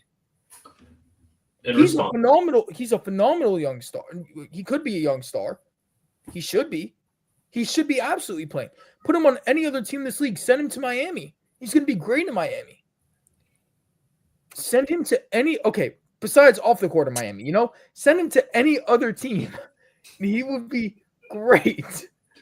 Cam Whitmore, he'd be. I am a big believer in Cam Whitmore. There'd be some clapping. There's no reason to believe in Cam Whitmore off the court. We already know what he can do. I'm a believer of Cam Whitmore on the court. Hey. Nephew Infinity he just loves to come play with a big ump. That's adorable, man. He said nephew Infinity. What do you think about Cam Whitmore, bro? Say hi. Say Cam Whitmore. He'll let you like, who is this red hat dude? Yes. Get him out of here. Boo. Clap it for Cam Whitmore. We know Cam Whitmore's that guy. All right, boy, go eat. Cam Whitmore, though, right? He's got, like you said, he's got the tools. He can be this great guy. So, there he is, man. So, is it his attitude? Like specifically, that's what I'm questioning. It's not his attitude. It's his discipline. Why? It's exactly what I'm saying from last season into this season. It's an off-court discipline. Look at what happened in the summer. The guys were in the gym. They were disciplined. Jalen Green looked homeless. Cam Whitmore's clean-shaven, or not clean-shaven, but he's keeping up, right? He looks good. Pause. He's doing everything off the court right. What's he doing on the court right? Nothing. We're not seeing it. He's doing everything on the court right, but everything off the court wrong. That's what I'm trying to say. Sorry, I'm getting frustrated about this, right? Cam Whitmore is a great player. Yeah. He's just not getting the reps because he's not applying his on the court to off the court like the rest of this team is doing. Agree. I agree, man. No. That baby's agreeing with me, bro. That is crazy, Cam Whitmore AB. should be on the floor. We should not have Nate Williams or Jock Landale playing above Cam Whitmore. It shouldn't be happening. But it is because Cam Whitmore's off-the-court antics are not smart. Is it okay to play Jayshawn Tate over Cam Whitmore? No, we shouldn't be, but we are. What should be your 10-man rotation? Okay, well, obviously starting 5. And then off the bench, I'm going to go Jabari. Yeah. Atari's been starting, so Jabari. It doesn't matter. Just your 10-man. Just 10. All right, so starters, then I'm going to go Steven Adams, Jabari Smith Jr., Aaron Holiday. I would say Reed Shepherd, but, I think, it's either Reed Shepherd or Cam Whitmore or Jeff Green. But if we're going to go, in that, after that, Cam Whitmore needs to be above. I'm just blanking now. I'm just upset. Cam Whitmore, he should be the 11th man, right? He should have some minutes here and there, garbage time minutes. But he's not even getting that because guess what he's doing off the court? He's eating sweet potatoes with chicks off the court, bro. He's not doing the right things off the court. Cam Whitmore. Yeah, exactly. That's exactly what Cam Whitmore is doing, bro. I'm getting canceled for that one. Yeah. No, you're lucky I'm yelling over you so you don't get canceled. I'm saving you, dog. Bro. This is bad. This is bad. And it's unfortunate because last year we were ranting and raving about Cam Whitmore, right? We were like, he's got to fix this. He needs to touch this up. But Cam Whitmore is great. I mean, first off, what kind of rookie makes NBA what history? He needs to right? fix on the court, minus his defense. Off the court, there's a lot to fix. He's my age. He's as old as I am. I don't know if that says a whole lot. There's a lot of people younger than you in the league, right? Yeah. I'm just saying that, he should be putting in work off the court to, discipline work. Not, you know what I'm saying? It's just, yeah. I hear you. I hear you. But how do we know he's not doing that? I mean, that's a genuine question. How do you know? For fact. What's the exact quote? Hold on. I don't know. It's a good question. What is the quote? Quote from who? Cam Whitmore. Oh boy. Oh, you talking about when he was complaining about He said, You might be don't remember this at all. Yams was great to me. On to the next. He doesn't remember it. What does that mean? If he doesn't remember what he's doing off the court, what do you think he's doing off the court? I understand that. I'm just like, bro, he would be getting minutes if he was applying his on the court discipline to off the court. He would be getting minutes. Let me ask you this. Do you think, and this is just me asking, I don't know nothing, or do I? But do you think if he was getting playing time, would he be crashing out off the court? Kai Jones did the opposite. I don't think he'd be doing that. We're talking about Cam Whitmore. Different man. I'm just saying, I think that it wouldn't be happening. So you think if he was getting playing time, he wouldn't be crashing out? I need I need a Cam Whitmore morning to night routine video, bro. I need to see this whole not a morning routine, not no Saratoga orange juice water thing. I need to see morning to night routine Cam Whitmore and see what he's actually doing off the court, bro. I'm curious. That sounds weird, bro. Hey, the boy turned into a stalker. You're trying to get to know him? Really weird, No, Ryan. no. I'm saying I want to know what's actually going on behind the scenes. Yeah. Hey, AD, we need to check Ryan right quick. He trying to stalk that man. What is you man for, man? Houston Rockets. Donte said it. Okay. Hey. That's crazy. Y'all know what I'm saying, man. Nah, we hear you, bro. Oh man, he's frustrated. He had to get out of here. Nah, I get you though. I hear you, right? There are things that there are things that we should know and need to know about what's going on with Cam Whitmore, but it is just as an everyday fan. I'm not going to say that it's frustrating, but it is interesting to see a guy with that kind of talent, that kind of power, energy and skill just not play, right? But it happens all the time in the league. All right, I'm just gonna say this. It's the exact same situation as Kai Jones. It's the exact same thing. It's literally the exact same thing as what happened with Kai Jones, just to a different extent. It's the exact same thing. Kai Jones wasn't good off the court, but he's good on the court. It's the exact same thing. It's the exact same situation. Is Kai Jones good? Kai Jones is good. Kai Jones is a hooper, bro. Kai Jones is, he's good. Go watch Kai Jones clips, man. He's a ball. I do agree. Kai Jones can hoop. Cam Whitmore can also hoop. But as a professional man, are the reason they haven't seen the court. Kai Jones quit the off the court antics and now he's playing. All right, so you saying, as much as I'm with you, bro. I'm with you. I do believe your private time is your private time, but when these teams are investing like millions of dollars in you like that. Yeah, when you're an NBA player and you're getting paid more than most people do in their entire lifetime and you're getting paid that in 1 year, yeah, you should be on the court grinding the entire time. You should be hooping. Shouldn't be no. You shouldn't be doing that off the court until you have proven yourself.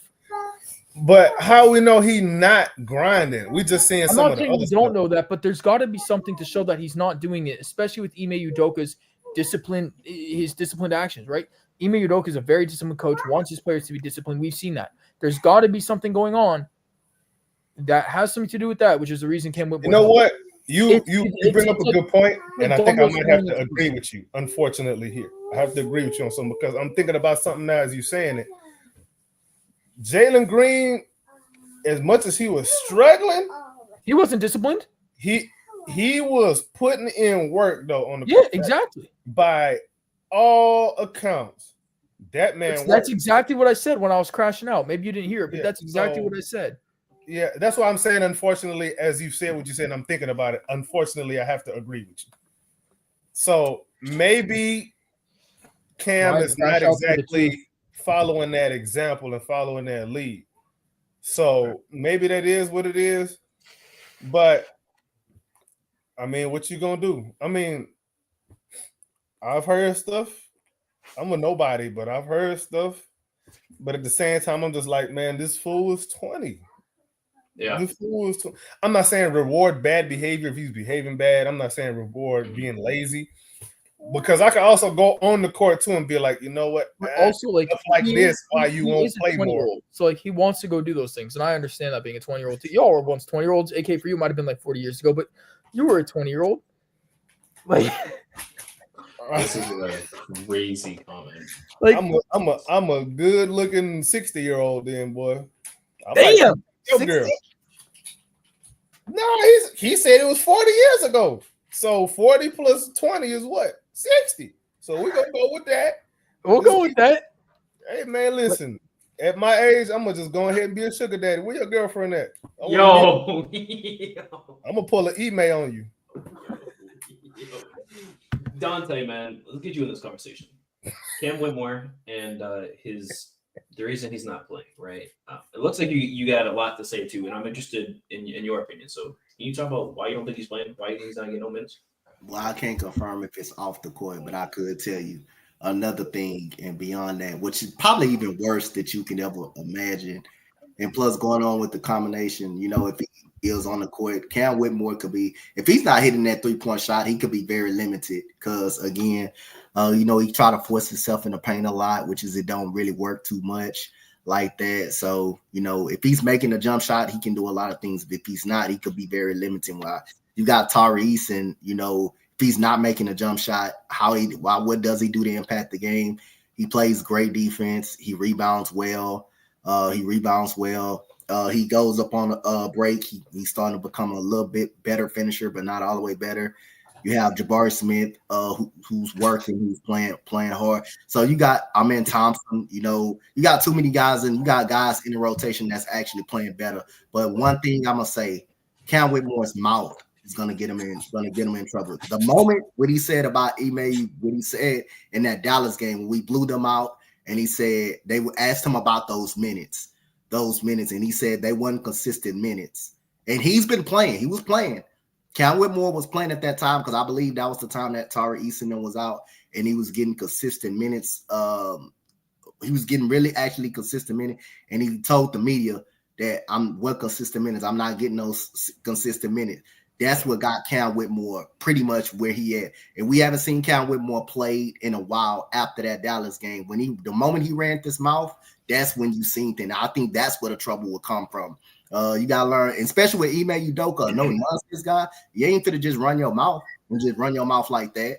And when you was getting the minutes, you had a great game versus Dallas, and you go tell the media anyway, hey, not what consistent minutes I'm getting. You was getting, and also like I don't want to interrupt. Like you can't run your mouth on a no nonsense guy, especially a guy that don't play. You had a good game, go out there and complaining about more consistent minutes, like you supposed to be on the court starting or something, and you playing. No, you don't run your mouth on Coach Ime Udoka, and that what got him in trouble. We haven't really seen them since then. So yeah, I believe some of the on the court things, but man, like I believe he's working to some degree, but his mouth is going to get him, and his attitude on the court and in the locker room is going to get him pretty much in trouble. And that was the demonstration ever since he said what he said versus Dallas, and at that 25-point game, he has not touched the floor pretty much ever since then. So that what really got him in trouble pretty much. So look, and he's had chances to actually get in the game too. There's been excuses where you're like, okay, I'm expecting to see Cam. Yeah. So here's what I think. I agree with you, Donte, about the whole he ran his mouth and now he's benched, but it just doesn't make it any better that the other person that's in the same contract year as him, drafted in the same year on this team is Amen Thompson. Like, that doesn't make matters any better for Cam Whitmore. The fact that he's running his mouth and he's also in competition for a contract extension with Amen Thompson, who's they playing better basketball. They playing more consistent and better basketball. But if you think about it money wise for the Rockets, if this keeps up with the Rockets, they're not going to pay Cam. I don't think they will. They will go ahead and give Amen Thompson the max. Don't be surprised if he be in a trade in off season. Don't be surprised if he be in a trade in the off season. I won't be surprised. I will not. I just said don't be surprised if they trade him for Kevin Durant. I think I won't be surprised at all. Yeah. You look like you have something against that, Preston. I'm not. Well, I feel some type of way about trading for an aging star. I feel like we've seen that. I agree with time again throughout NBA history where a team thinks they're ready, they trade away a couple of their young guys because we say we're only going to trade away one guy, right? Every franchise says, "Yep, we're just going to trade away that one guy that's not doing well and a couple picks." It's never that. It's never ever been that. It's not going to be that, right? It's going to be a couple guys and a couple picks. That's how it's always going to go. It's also Kevin Durant. Doesn't matter if he's 38 years old. People are willing to sell the house for LeBron James at 37 years old, right? It doesn't matter, right? It's Kevin Durant. So we're going to have to give away too much to receive too little, right? And I'm not saying that Kevin Durant isn't going to be helpful. I'm not saying that Kevin Durant isn't going to be able to do a whole lot for us because he would. He solved a lot of problems. He solved problems for a season, 2 seasons. How much are we paying him, right? Because he's making $50 million a year, right? So we're going to carry that contract over. So that means people aren't getting paid. And we've already complaining about Fred VanVleet is $40 million contract. And a big issue with that isn't just because we're paying Fred VanVleet $40 million. It's he's got a team option next season, and that's also $40 million. How are we going to work that in with Jalen and Şengün, their contracts, with Fred VanVleet getting paid? And now we have to pay Jabari next season. That's not going to work, right? So if we giving up KD, we're giving up more than just Kevin Whitmore, and one of those guys is one of Jabari or Tari Eason, and we know who it is after the 2 plus picks. And it's also going to be another guy, right? On top of Reed Shepherd. I'm not going to have that conversation. I don't want to do that. So as much as I love Kevin Durant and what he does, that's the guy I want to go for. If I'm going all in on a guy, I want a guy who fits our timetable, that has the potential, that has shown that they're really good, and has potential to be greater. And a guy like that, I think, would be really phenomenal. And I don't want to say it out loud, too loud, right? Because I'm a Rockets fan, I'm a Jalen Green fan, but I like Anthony Edwards, I like John Morant. Those are guys that I'm possibly willing to trade. But right now, John Morant's not even necessarily a guy I'm looking at to trade for, simply because he just got his coach fired. And he's sitting there complaining about Hey. You don't know that. He did. There was a report that came out that said Jalen Green and Coach Taylor Jenkins were having issues based on how the Jalen Green and Taylor Jenkins having issues? Why are they talking?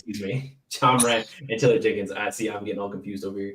But yeah, John Morant and Taylor Jenkins have been having issues on the court based on how the offense is run. And that's not something I think Ime is going to sit down and say, yeah, if you have a problem with how the offense is run, you're just getting the hell out of here. There is no ifs, ands, or buts about it, right? Cam Whitmore complained about minutes, not how he was getting to score, not how the offense was run, not how the defense was run, not how he was playmaking. He just complained about minutes overall, not playing enough. And now he doesn't play at all, right? Last time we saw him was March 14th, right? It is now March 30th. And in that game against Dallas, he had 7 minutes, 10 points, right? That was the last time we saw that dude. What is that? 7, 8 DNPs straight? And what happened in between that and now? We've been winning. No. Yeah. What actions did Cam Whitmore take part in between that time and now? I don't understand how that's relevant to the overall story of me. Story. It's not relevant to Kevin Durant. But I hear you. Yes, that did happen. But again, what I'm saying is if Houston is sitting here right now as a playoff team, sitting here saying, yeah, we don't accept these actions and we're willing to go get Kevin Durant, the Suns are going to say, cool, not only do we want our picks back, and you guys are going to send us what we view as a negative, problematic player, we're going to want more. That's how it always is. Look at Russell Westbrook, right? I love Russell Westbrook, don't get me wrong. But when they traded for Russ on the Wizards, Russ was so bad, he doesn't do anything. And the Lakers were going to make this trade for Russ because Harden was now on the Nets, right?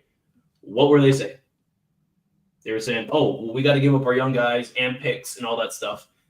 And they sold the bag to the Washington Wizards. How do you lose a trade with a franchise that doesn't exist? Impossible. But the Lakers somehow did it. And they somehow turned Russell Westbrook and Anthony Davis into Luka Doncic. Don't ask me how that works.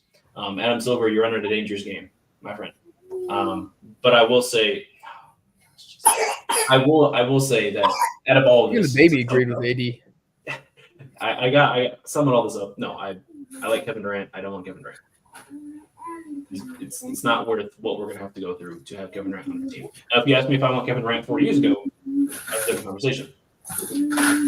I really believe that was the reason why Cam Whitmore stopped playing, because he ran his mouth. If you don't, then you can see the way he was running his mouth. He looked frustrated, and the first thing they asked him is, "How good you feel getting consistent minutes?" You can hear the tone of his voice and him smacking his lips like a little girl, saying, "What consistent minutes I'm getting?" After the game, after you blowed out Dallas, you smacking your lips like a little girl and saying, "What consistent minutes?" No. No. You don't need that type, something like that on the basketball court. So, and then especially with a guy that don't play game, with a guy like Ime Udoka that trusts discipline and that don't play games, you think you could get away with that type of coach? No. And you've seen what happened ever since then. The guy just played 7 minutes. The guy played 7 minutes. That was it. That was pretty much it. So I believe that played more factor why he not playing with it. Right. That attitude, and running your mouth. You don't supposed to run your mouth after you've been playing, after you really been playing and building momentum. Even with Tari Eason coming back, you still, Ime Udoka, this man rewarded you so well, rewarded you after having that stretch. And when Tari Eason comes back, you still have a problem. And the man still was playing. You still have a problem with him playing you the way you playing. You had 25 in that game, and you still gonna run your mouth. Oh, no.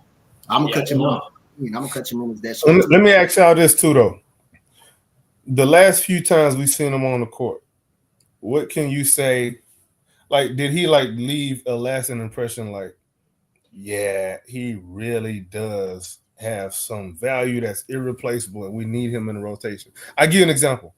When Jabari left, we were screaming, "We need that man back." No, we're not getting that right now. Yeah, but I'm saying Cam missing from the rotation, what is he going to provide that we don't have or that we can't place elsewhere, that we can't find elsewhere on the replacement rotation? Yeah. I just think that he has a really, really, really high upside to him, in the future. Let's stick to facts. Nothing right now. And honestly, bro, if he had something like that, I think it'll be easier to argue in his favor. Yes. And I'm a guy who wants Cam Whitmore in a rotation. I believe that he needs to be playing. I think he's actually good when he plays, but he could be. That's why I'm saying too. He could be limited on the court too, because again, if he's not making that jump shot, then you could argue he's kind of a little bit one-dimensional. I mean, then he'll get to those moments where he's trying to bulldog his way inside. That's not working. Consistent, especially when you're in a playoff mode, when you're playing in a playoff, that's not going to work. When you're not making that jump shot, you think you can bulldog your way to the basket and bully your way to the basket. That's not working. And then you get that tunnel vision and stuff, not wanting to pass the ball in the open court situations. That's not going to work. So if Cam is not going to hit that jump shot, him hitting that jump shot sets up everything else in his game. It gives him the ability to go to the rim. If he's do hitting and guys closing out on him, he can pump fake, or he can go just right by his opponent, right by his guy, right by his opponent, and he can just finish. When he's not hitting that jump shot, everybody can go up on the screens and pack the paint, and knowing he's going to go into the paint. So like, and knowing he ain't gonna pass. That sets everything up for his game. That sets everything up perfectly if he's hitting his jump shot. You know, that reminds me of a certain player, a two guard that we talked about like that for the first 2 years of their career. It's very interesting. It's very interesting to say that right now. I am different. I'm not saying that it's a one-to-one comparison, but I am saying those exact same things were just said. If his jump shot's not falling and he's looking to try to get to the rim, he doesn't have a game. He's one-dimensional. I mean, and I'll tell you, I was listening to shout out Locked On NBA, right? Hashtag Locked On Hating Rockets. I was watching them. Basketball. So, dead ass. I was watching them, and they would say anytime Jalen Green's having a bad game, right? Especially their Wednesday co-hosts, right? They're sitting there saying that, like, oh my gosh, you know, this guy is just one-dimensional. He's like a six-man. He can't score. He can't do this. If he's not scoring, then what's he on the court for? Yada, yada, yada. Very similar to how people are talking about Cam Whitmore. Now, I think their situations are different. I think Jalen has been able to show that he's willing to do other things, right? Especially even in his rookie season, even he just stand there and let other people cook, right? He's not a selfish player. I think that's something that's misconstrued. Yeah, he can fall back and play a role. Yep. But that's where the line draws between Cam and Jalen, right? Is Cam does not do that. And Jalen's starting to make his three-point jump shots. He's starting to make them. And another thing is, Facts. Jalen has been passing the ball a lot more, and he's playing defense. Sure, but this is year 4, right? This is year 2 Cam Whitmore. So comparatively, year 2 Jalen. They were in very, very, very different places in the first few years. I agree. Like I said, it's not a one. Let's go with that though, Preston. Let's go with that. I'm just interested. So from year 1 to year 2, what can we say Cam Whitmore improved on from year 1 to year 2?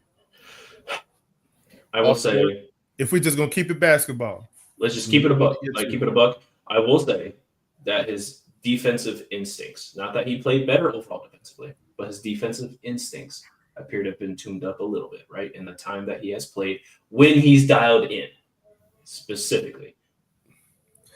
And that's it. Why do you have to be dialed in? Why does somebody got to pick up their phone, scroll through, find Cam Whitmore and press call?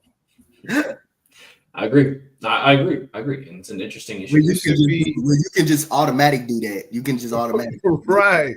Nobody shouldn't really have to tell you to be dialed in every single time. Not a grown man every single time on the court. You shouldn't have to have Ime Udoka say get locked in or dialed in. You should already have that mindset to be locked in. Especially when you fighting for your life trying to get playing time with the dudes ahead of you. Look at who playing ahead of him. Bro, you got to go extra. Yeah, you got to go the mile, man. Everybody else on the team got the same mind frame. They got they locked in, they dialed in, they ready to play. This man, the only one have an issue. This man only one have an issue. Not like that. Bring me back to that Dallas Mavericks interview that I really think played a part of what he doing. Everybody else have the same issue. They want to win, no matter how you get the win. No matter how you get the win. They locked in every single time they get on the floor. They're focused. This man, the only one running his mouth. If you're focused, he the only one is part of. He the only one that's not part of everything else. So again, that and then you don't. It hurts you much worse because Tari Eason is being more consistent, and Amen Thompson being more consistent. Even when you did play, you got the minutes you deserved. Eason comes right back, and you still get in the damn minutes. You still get in the damn good amount of minutes, and you still running your mouth. Even though Eason them been playing consistent the whole season, and when Amen Thompson on the bench, He was playing better than you, but Ime Udoka could still find a way to keep you in the rotation throughout the times that Eason and Amen was out. They come right back. You still in a rotation, and you got the lack of fortitude to still run your mouth and still not be satisfied with your minute that what you get. That's ungrateful. That's ungrateful. That's unappreciated. And again, that's why I believe that the man attitude and his lack of willingness, not being on the same page with coaching staffs, with the coach staff and his teammates and his other guys, that was gonna play him off the court. That will play them off the court, like AK was discussing. No man, Ime Udoka shouldn't have to pick up the phone and call you in the office multiple times. You should automatically know. You should automatically know that already. You should already know to go out there and be motivated and be ready to play. You should already know that. You should already actually know to be locked in when your number is called. You should already know that. So again, that's more on Cam Whitmore. I mean, his attitude and his antics on the court and being a selfish player. That's what got him off. That's what probably got him off. That's what got him off the court. That interview with Dallas. That's what got him off the court. Right there. That's what got him off the court. 100%, man. And I appreciate this little segment. Now, unfortunately, Ryan is unable to join us previewing the Suns, but he's got to go. He's got some homework to take care of or something like that. He's still in high school, so forgive him. Ryan, man, sign yourself out. Where can we find you, sir? He's writing for Rockets on Sports Illustrated, by the way, so check that out too. Thanks for joining us, Ryan. See yourself out. Yeah, no, I appreciate it, and y'all already know where to find me. Y'all can't find me on Instagram anymore. I'm off of there. But y'all can find me on Twitter at RyanTime15. I will try to respond if you message me. Don't bet on it. Y'all can also find me on Rockets on SI. Be on the lookout for the post-game article or game recap tonight. I got to go lock in myself on this homework. All right. Thanks, man. Appreciate you joining on. All right. Since Ryan left, I'm finna roast him now since he left. Let me tell you why he got off of Instagram. Because he was about to get his DMs exposed by them IG models he been hitting up. That's why. And he can't say nothing back to me right now because he got to go do his little homework. That is crazy. Yeah. All 320 of you, by the way. Thank you again for joining at the H Rundown, guys. Be sure to follow us at the H Rundown X YouTube as well as Instagram and Twitch. Follow our YouTube, guys. That's where we're at, man. Just love us, appreciate us, share us around, man. And we do giveaways too. So if you're interested in a community that does something for you, well, we're one of them. Moving on to the last bit here, right? AK and Donte, man. We play the Suns in about 2.5 hours here, right? But you know how long it takes to set up, so 3 hours, right? What are your thoughts? What are your thoughts on facing the Suns tonight? And is this low-key a must-win game? AK. Yes, it's a must-win game. Seeding or not, I think it's a must-win game for focus purposes. This is a team that I don't care how much they're struggling. They still got a 7-foot alien over there, and they still got a Devin the Demon Booker over there too. Like I don't care how bad of a season he's having, you still gotta suit up like you about to get the best version of him. So I don't care too much about all that. And then Brad Beal too is another little demon coming off the bench. Well, I don't know if he's starting to come off the bench sometimes. Sometimes he starts, sometimes he come off the bench, whatever the hell. Those are 3 guys who can both go get you 50, maybe 60 points if they decide to. So you come out here with your A game, you focus, you play defense, you follow the scouting report, and everything else will fall in place. But if you lose focus, this veteran team will take advantage of it. This is not the Utah Jazz. This is not the Atlanta Hawks. These dudes got a lot more veteran savvy to them. You're not playing the record. You're playing the team. Remember that. That's my take. Can you say that their entire season is on the line? Like tonight, right? They're 2 games back from the Kings. If we beat them tonight, and let me look just to make sure the Kings aren't playing tonight. But if we beat them tonight, what does that say about Kevin Durant's stint over with the Phoenix Suns? They got blown out in the first round, right? Yeah. That was terrible. And again, Anthony Edwards and that team was really hot. They were great. You're Kevin Durant, right? You're Devin Booker. Devin Booker, you went to the finals 2 years prior to that, right? 2.5 years prior to that, right? Kevin Durant, you're a 2-time finals MVP. And like at the first time, right? You went 6 games, I believe, with the with Dallas. That's who you lost to that first time. Before Dallas went to the second round, right? I don't remember. If I remember. Okay. But I know. The Suns ended up losing to the Nuggets the first time KD was there, right? They lost in 6. And Devin Booker was having quite literally one of the greatest playoff runs like ever. Efficiency wise and scoring wise, he was averaging like 37 at one point. Crazy times. With that being said, like I don't know, it's just unfortunate to see like a guy that's still performing really well. I mean, he's leading their team in scoring right now. He's second in rebounds. He's second in assists per game, I believe, at year 45. I don't know. Is there much that you can say about Kevin Durant and this Phoenix Suns team other than they're going to score a lot, and that's about it? They're going to give a lot of heart. They're going to score a lot, but that's kind of where they're limited, right? And for reference, Kings do not play tonight. All right, cool. All I know is this: nobody lace them up to lose. True. It's that simple. Take these people serious. Respect your opponent. And that's all you can do, right? That's all you can do. Donte, we're facing the Suns tonight. What are your what's your in the words of Ryan, what are your keys to the game? Like AK said earlier, but I'm gonna take it a little further. By the way, Bradley Beal's out for tonight. So at the end of the day, he's dunking Jalen Green. I don't care if he's out tonight. You still got Kevin Durant and Devin Booker who can light up the scoreboard at any given single night. They're playing for their playoff hopes right now. Kevin Durant is gone either way it goes after this season. He's gone either way it goes. They still up under a lot of pressure. They've been struggling. So again, come out, get off to a good start early. Don't get down too early.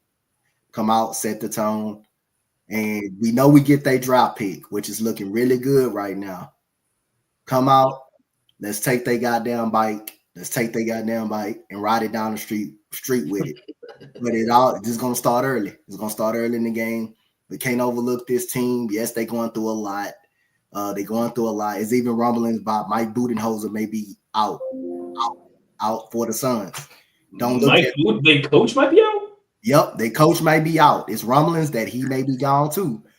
What the hell is happening in Arizona? Ran through Frank Vogel, Monty Williams, and Mike Budenholzer right now. They're running through coaches left to right. So it ain't always the coaches because you changed 3 head coaches already. The problem is the organization and the roster construction. That's the problem. But again, the Rockets cannot look at that. We got to come out, get out to a good start early, and do what we do best: offensive rebounding, play good defense, make it hard for Kevin Durant and Devin Booker. Make it hard for them because those guys are gonna make some tough shots, but we gotta make it hard for them. And again, we just gotta come out with the right intensity, the right mindset, and get off to a fast start. We cannot be playing from behind. We're not a good enough shot making team to play from behind, especially down by double digits. We got to play within the lead. We got to play within the game close to order for us to have an opportunity to win this game. So again, yes, they in the 11th seed right now, but we can't look at that. Yes, we on the verge of punching the playoff spot, but I mean, we got to have focus. We got to be focused. We got to come out and get off to a good start early. And let's do like AK said, man, go out there, let's whoop their ass. Let's take their lunch money. Let's get on their bike and walk off and take their draft pick and say, that's my bike, punk. Let's do that. And take their girlfriend. Yep. I'm all about that. Let's put them out of their misery tonight. Let's put them out. All about that, man. We have to show the Suns why they're not like us. I think that's pretty straight up. And not only that, as cheesy as that was, I think we also need to play it like we Debo. Y'all seen Friday, right? With Yep. Debo, they're like, oh, hydro chains and all that. Yeah, that's what we're gonna do. I'm definitely ready for that. Last bit here, and I know we do Rockets or not and all that, but let's do a little preview of that before we do it. What do you think the halftime score is going to be? AK, start with you. Oh man, I think it may be a high scoring affair in that first half, man. I could see something like 63-60 at half. We might be even down, like, Because like I said, these dudes are coming out like game busters, bro. Like there's a prideful bunch. They want to make the playoffs, at least to play in. You know, it's a blight on both of their resumes, Devin Booker and Kevin Durant together, to have a season together and you don't even make the play in. Like, yeah, you given a second, not even just a first chance, you given a second chance, right? If you don't make the playoffs, you have the opportunity to make the play in, right? Yeah. So and that's it's just playing for their lives, man, right now. So I'm gonna expect them to come out putting their best foot forward for the rest of the season. Expect their best version tonight, man. So halftime by 63-60. That may be very wrong, knowing this team. It may be very wrong, but if I'm Ime Udoka telling these guys, hey man, listen, they finna come out with they putting a cheat code in before the game start. Yeah. They calling the Warriors right now, asking for some devil magic left over. See what they can. Right. Let me borrow Draymond and finger somebody eyeballs. Easy. Donte, what is your prediction for the halftime score between the Phoenix Suns? My halftime score 57-53. Rockets. But at the end of the day, that could be backwards. That could be the Suns 60-53. I mean, again, they are gonna come out. They're gonna pretty much be coming off and get off to a hot start. Again, like I say, we gotta have to keep the game close with at least in single digits, or at least play with the lead. We're not a good enough. I'm not going to say we're not a good enough team, but we're not a good enough shooting team to be down by double digits and have to fight the comeback. We're not that good enough shooting team to miss shots, and then just try to fight the comeback. We have to be literally right within the distance, down by single digits, or within up for us to have an opportunity to get back in the game, and hoping we can shoot well. We can start shooting well at that point. But again, if we're down by double digits or late stages of the game and something like that, we're not a good enough shooting team to be able to shoot ourselves right back into the ball game. So the Rockets got to come start to finish. They got to start off good and finish strong, man. So again, but when you still have Devin Booker, Kevin Durant, you still can win any type of ball game, no matter who you got, who else you got, because those are the two main scorers up on that team that can get you a bucket at any point of time, and they can get you a bucket at any point of time. So these playing guys, like again, these guys playing for their playoff lives. You've never seen Kevin Durant playing with Devin Booker and Kevin Durant, or when they had Bradley Beal. That's awkward for them to be playing in the play-in. That's awkward for them to be playing in the play-in, and you know they're gonna come out. They know they playoff lives on the line. They know they're gonna come out and try to play hard and make shots, and turn their shooting rating up to a 99. You know they're gonna come out. You know they're gonna try to come out being aggressive. You know they got the permission to come out. Come out and swing and come out and just shoot any. They got the green light basically. They got the go. They got the green light basically on any point the whole night, and that's what they're gonna have. So. Again, if you're the Rockets, you got to know that. Ime Udoka pretty much knows that. But if you're the Rockets, the guys that are playing on the court, you have to know that Kevin Durant and Devin Booker is going to be on their back. You have to actually know. You have to actually really know that. And everything else should be able to take care of themselves. But you haven't seen Kevin Durant and Devin Booker, two top-notch stars on the same team. And it's awkward playing in the play-in tournament, playing in the play-in guys. You playing in a play-in tournament. So the Rockets, you got to know that. You have to know they got the green light on. They got the green light on. This will be the second year in 4 years that Kevin Durant is potentially playing in the play-in, by the way. And the last time he made it out of the play-in, he got swept by the Boston Celtics. And then obviously he ended up going over to the Phoenix Suns, right? Played with them. That was interesting. They lost in the second round and they lost in the first round last year. And now you're telling me after a huge trade, you sent literally your girlfriend, your wife, your future investments over there for Kevin Durant, and now you ain't gonna make the playoffs. Mark Cuban would be he would be sad. He would be. But that's one thing. Go to your point, Press. You can't give him a second chance, Kevin Durant. You don't want to give a guy like Devin Booker or Kevin Durant a second chance. You don't want to do that. So why they out of misery right now and have gone through all those coaching problems, player problems, with they trying to trade Bradley Beal and Bradley Beal saying, "Now I hold all the cards to the organization," which is he does because he got the no trade.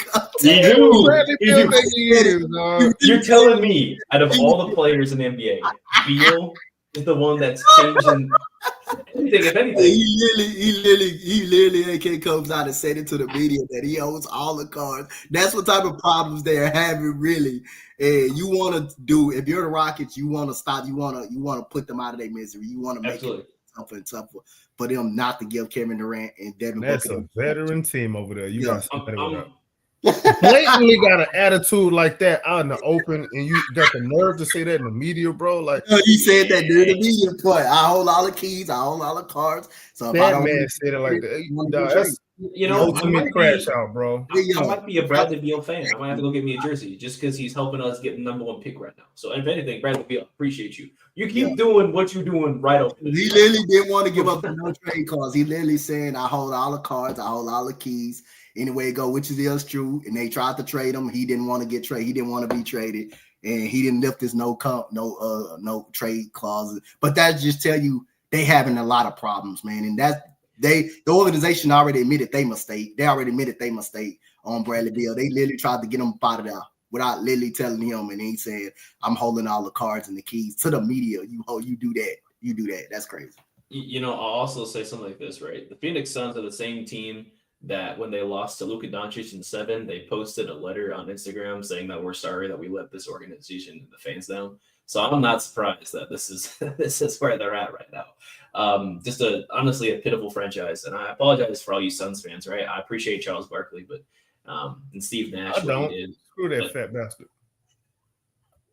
But it just kind of is what it is, and this is what happens when you try to make a big swing. So if we are looking at anything, Houston Rockets fans, look at this Phoenix Suns team. This is why you don't want to trade for a big star, especially one who's got an attitude and wants to leave if they're not playing well after 3 years. Just putting that out there. And how long are you going to put up with that? Especially if he's making $55 million. Not at all. Imagine Ime. Imagine Bradley Beal on this team. And he said, I hold all the cards. What is Ime doing to them, man? He going to give him the Ken Whitmore treatment. Bro, you're not playing again. You're not playing again. You're not playing again. They literally put Bradley Beal on the bench. They put Bradley Beal on the bench, and he did whatever thing he had to do on the bench. And the man come out and say that, and they still played him. They still playing Bradley Beal. Well, Ime Udoka, you won't play it all. You run your mouth, you won't play it all. That's the reason he's gonna have those DMPs, and he's gonna continue to not play. As long as the game ain't blown out, he's gonna continue to not play. He's gonna continue to not play. Culture is important, bro. We don't care. You may put him one of those and sit his ass on the bench for eternity, for however long his duration of his contract is. He's done.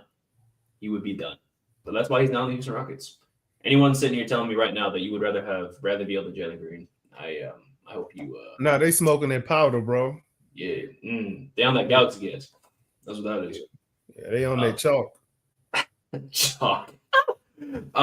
Thank you guys for watching today. This has been an hour and 57 minutes, and an extra hour past our normal runtime, by the way, just because we had so much. And this is going to serve as my pregame. I'm not coming back on here again until halftime. Oh, man, it's too much going on. But, AK, where can we find you, brother? Man, y'all can find me in a lot of places. Y'all can find me on YouTube at Rockets Propaganda. You can find me also on the Rockets Round Robin YouTube channel. Make sure y'all go subscribe to both of them. You can also find me on Twitter /X at AKinfinity_VVS. I'd be doing these previews, halftimes. Sometimes I get a video in there every once in a while when I have some time. But appreciate you boys at the H-Town Rundown for having me on. I mess with all of y'all except AD. AD, when I see you, it's on. We still got to set up that boxing match between you and AD, man. One of these days. Yo, Netflix, we try and get a sponsor for this. If we can get a date, let me know. It'll be a good one. Start training tonight. I fix my diet up. But we gotta agree to what weight class. I mean, he already said heavyweight, so all right, that's cool. I ain't got a diet too strong. So yeah. Hell yeah, man. It's been phenomenal having you on, and we appreciate the energy. Donte, Appreciate man, where can we find you, man?